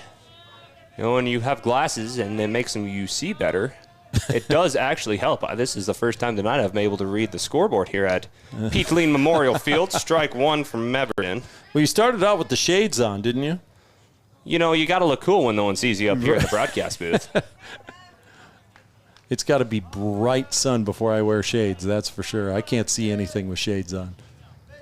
My eyes are either sensitive or they're not sensitive enough that I can't see anything. I have the Goldilocks of eyesight as the count is now at 1 apiece with 2 outs. Again, base is still loaded for Aiden Meverden. His second turn at bat. First time facing Blake on the mound. And with 2 outs. Spearfish has already got 4 crossed. And that will get Meverden in front of the count at 2-1. That low outside pitch has not been called, but we've seen the inside pitch called a few times here tonight.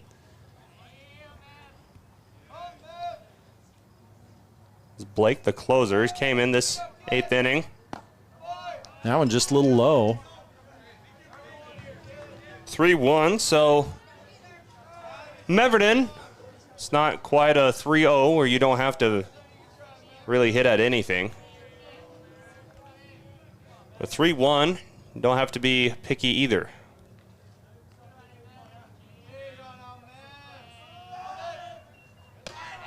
Try Tried a curveball there, and he couldn't make it drop down in the zone, so that walks Meverton and scores another run, the 5th of the inning for Spearfish. Next batter, number 4, Walker Beeson.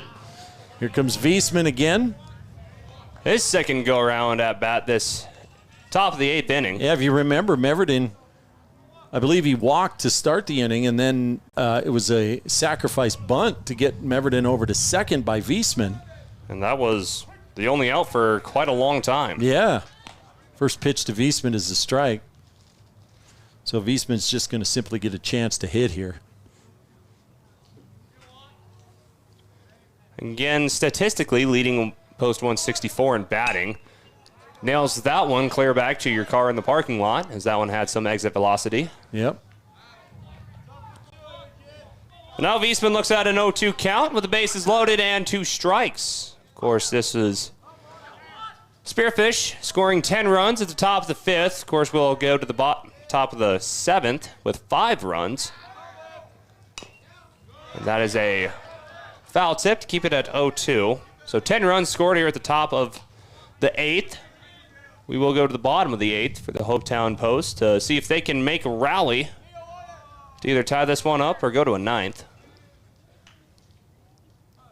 Now an 0-2 count for Wiesman. Base is still loaded. That'll be the first ball of the count.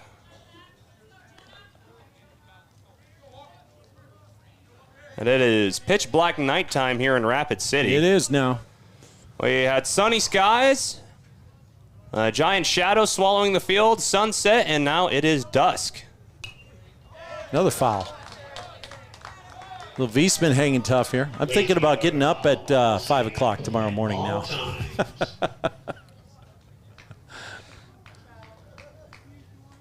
I wasn't thinking about that earlier, but now I am.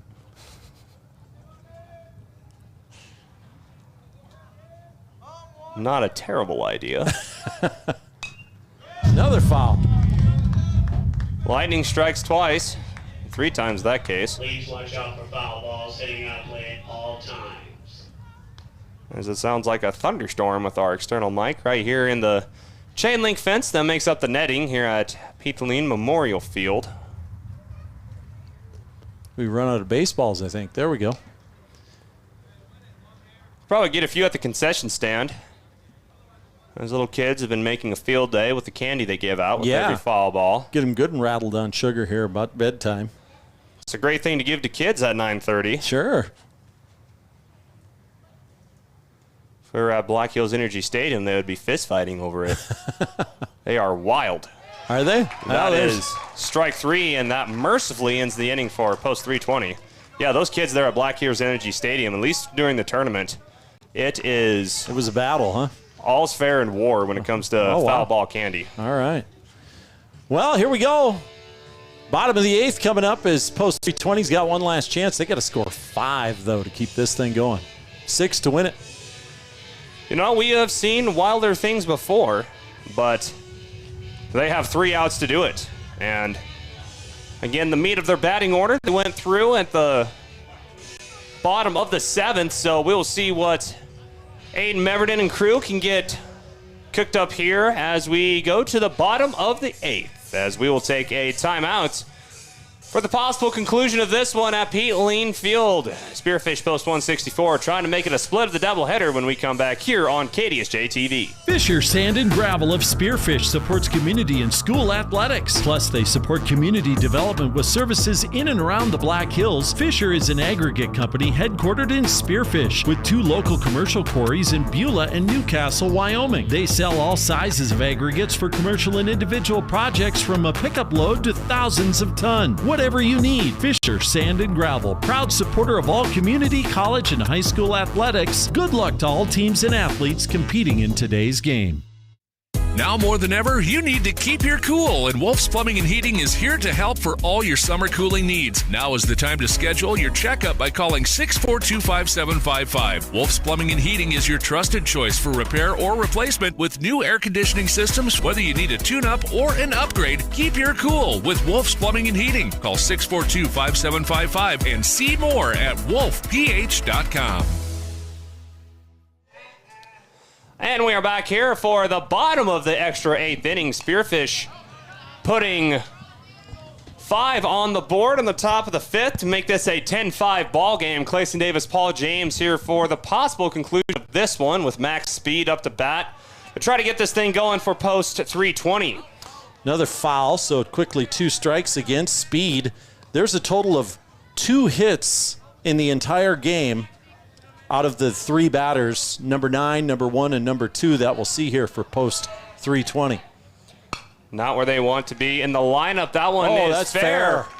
Over to left field. That will be a single for Max Speed. I just jinxed it. Next batter, number 2, Speed Decker. stuck the bat out, pulled it down the line.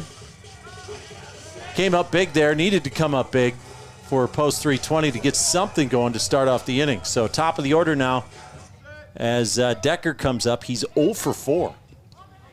And Spearfish, yeah, they put on 5 runs at the top of the 8th, but that doesn't mean that their job's over. They still have to play defense. And post 320 can just as easily get 5 runs here at the bottom of the 5th, as Spearfish did at the bottom of the 8th, as Spearfish did with 5 runs in the top of the 8th. There's a strike.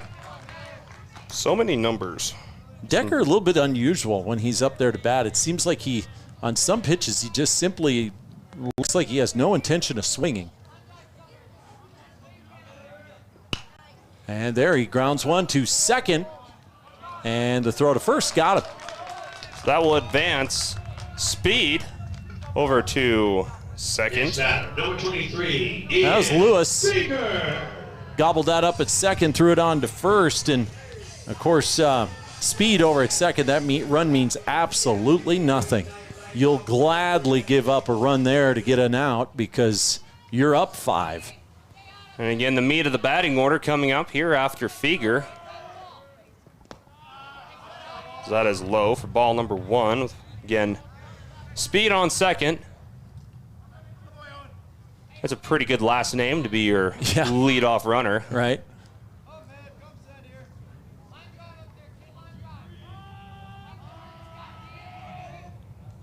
That's high again for ball number 2 from Meverden. This is his second inning pitched. Second full inning pitched, that is. Burying anything major to get him out of the game. He came in relief at the bottom of the 7th and then pitched. So, yeah, this is the second inning for Meverden. Drops one in there. Strike 1 against Feger. Again with 1 out after that fielder's choice to get Jacob Decker out. Again, Spearfish had 5 runs that they put on in the top of the 8th, so. Ooh, nice pitch there. Not rewarded was Meverden. He did not get the call. 3-1.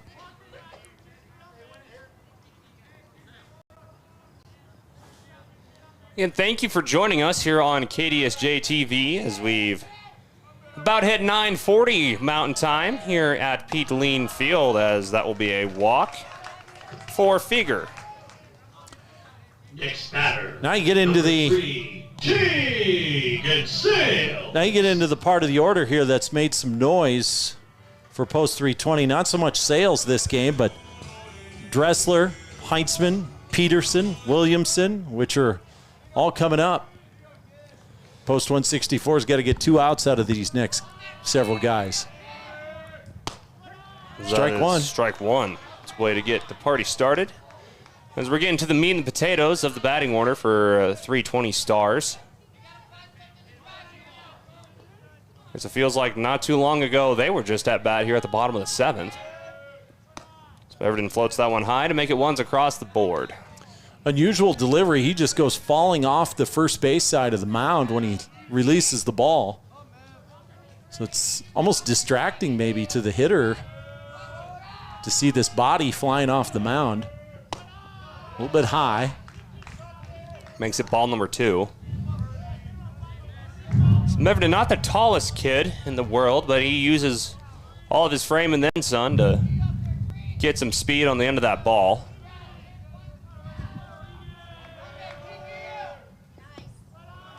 Ooh, Sales had a notion.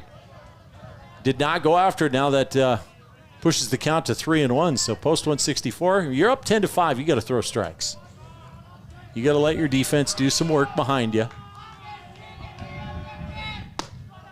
And that will fill the bases. Yeah. Number 17, Ben Dressler. So you fill the bases with your heavy hitters coming up. Ben Dressler being one of them.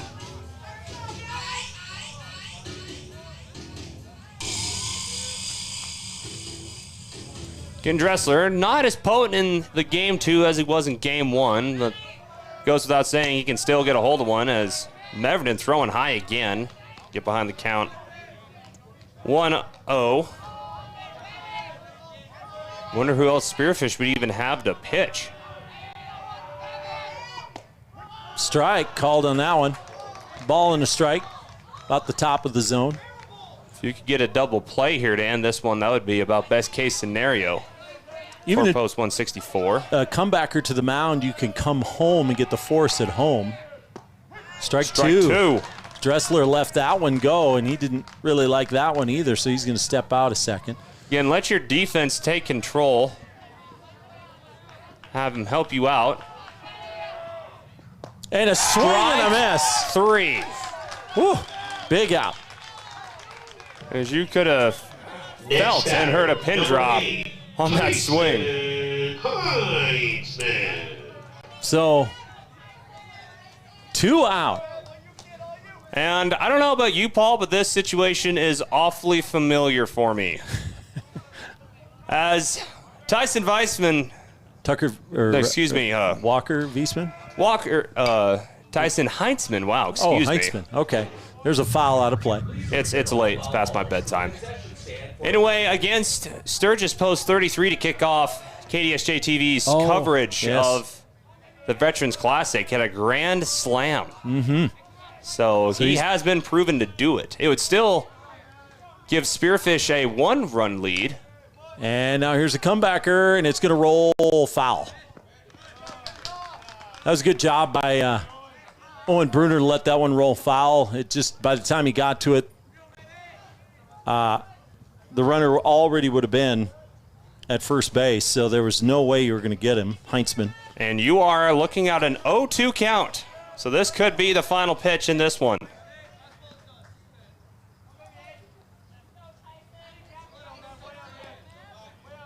You get even a grand slam here, but it would still give Spearfish the lead.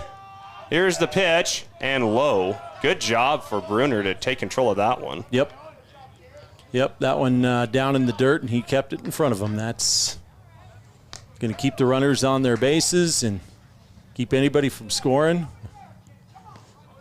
Again, just 1 out is all you need here, and you got 2 strikes on the big man. Here's the 1-2 pitch. Swing and a miss, and that will do it. Let's take a look at that one real quick on the KDSJ-TV replay. Final score. As with the bases loaded. Swung out the heavy hitter number 1, and Dressler swung out and strike out the heavy hitter number 2 and Heitzman, and that will do it here in Rapid, not Spearfish. So the teams come and shake hands here as they split the doubleheader here. Spearfish came into this contest 1 game ahead of Rapid City Post 320. They lost the first one, but come back to win the second one. Extra innings, put up 5 big runs in the top of the 8th and end up winning it 10-5.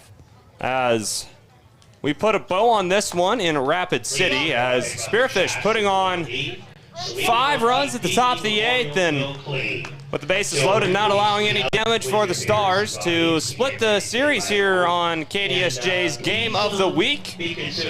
As we will take a quick timeout and come back with our Superior Auto Superior Performance when we come back here on KDSJ-TV. Tools and the right equipment. You need it? Proline Equipment Rentals in Belfouche has it. Contractors with all the new home construction continuing. Proline should be your first stop. Lifts of all sizes, and if you need to get way up, there's telehandlers, even including a man basket for safety. Working around the yard? Proline Equipment has dump trailers of all sizes. Plus, they're sure to have one that works with most pickups. Skid steers, trenchers, mini excavators, got those too. Call 723-7677 or stop by today off North Highway 85 American Colloid, Proline a minerals Equipment technologies company, is one of the world's leading producers of bentonite clay. Mined right here in Belfouche and Colony, Wyoming since 1927. Some uses are waterproofing, water filtration, health and beauty products, and cat litter, to name a few. American Colloid delivers technology-driven solutions that enhance the essentials of daily life for people around the world. American Colloid, innovative technologies, essential solutions. And here for the nightcap in Rapid City as Post 164 of Spearfish splits the series tonight in Rapid as they lost the first game by a score of 10-0. Didn't quite come out of the gates swinging in that one. They sure did in this one, as it was a back and forth ball game. Monkey see, monkey do for a bit, and then tied up at the end of 7, going to the top of the 8th, where Spearfish put 5 runs on the board, and Rapid City Post 320 could not answer 5 runs of their own to make it a final in this one by a score of 10-5, as we have now reached our Superior performer, Paul James. Who would you decide to be your superior performer for Spearfish Post 164? Well, I thought he came up in a pretty key moment of the game, and he delivered kind of a knockout blow, and that was Brock Lewis. Brock was able to go 2 for 5 tonight. He scored a run, but he had 3 RBIs, the most RBIs on the team tonight. Cody Chapman had 2, but Brock, a big moment of the game.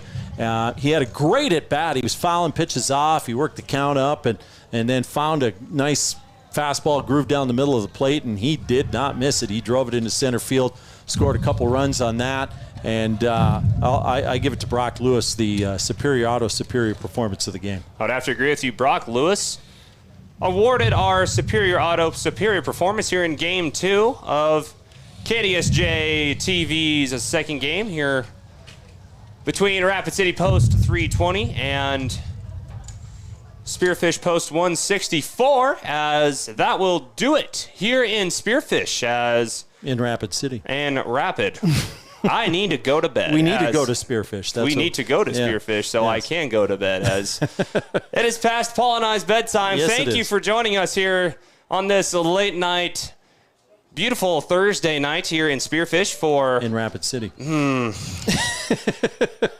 Here in Rapid City as Paul James, Clayson Davis. I want to thank Paul James for keeping me in line here on KDSJ-TV, as it's been fun here in Rapid to cover this game with you, Paul, and thank you for coming on with us. Absolutely, and of course, listen to KDSJ to have more info on the next game that will be covered, and of course, the rodeo, high school rodeo going on in Fort Pierre this weekend. Some coverage from there with you, Clayson, and Cody Oliver as well. Yeah, so stay tuned to 980 AM, 103.5 FM for some updates about that, as we have reached the conclusion here in Rapid City. As for Paul James, Clayson Davis here on KDSJ-TV. Join us for the next broadcast, and everyone have a good night.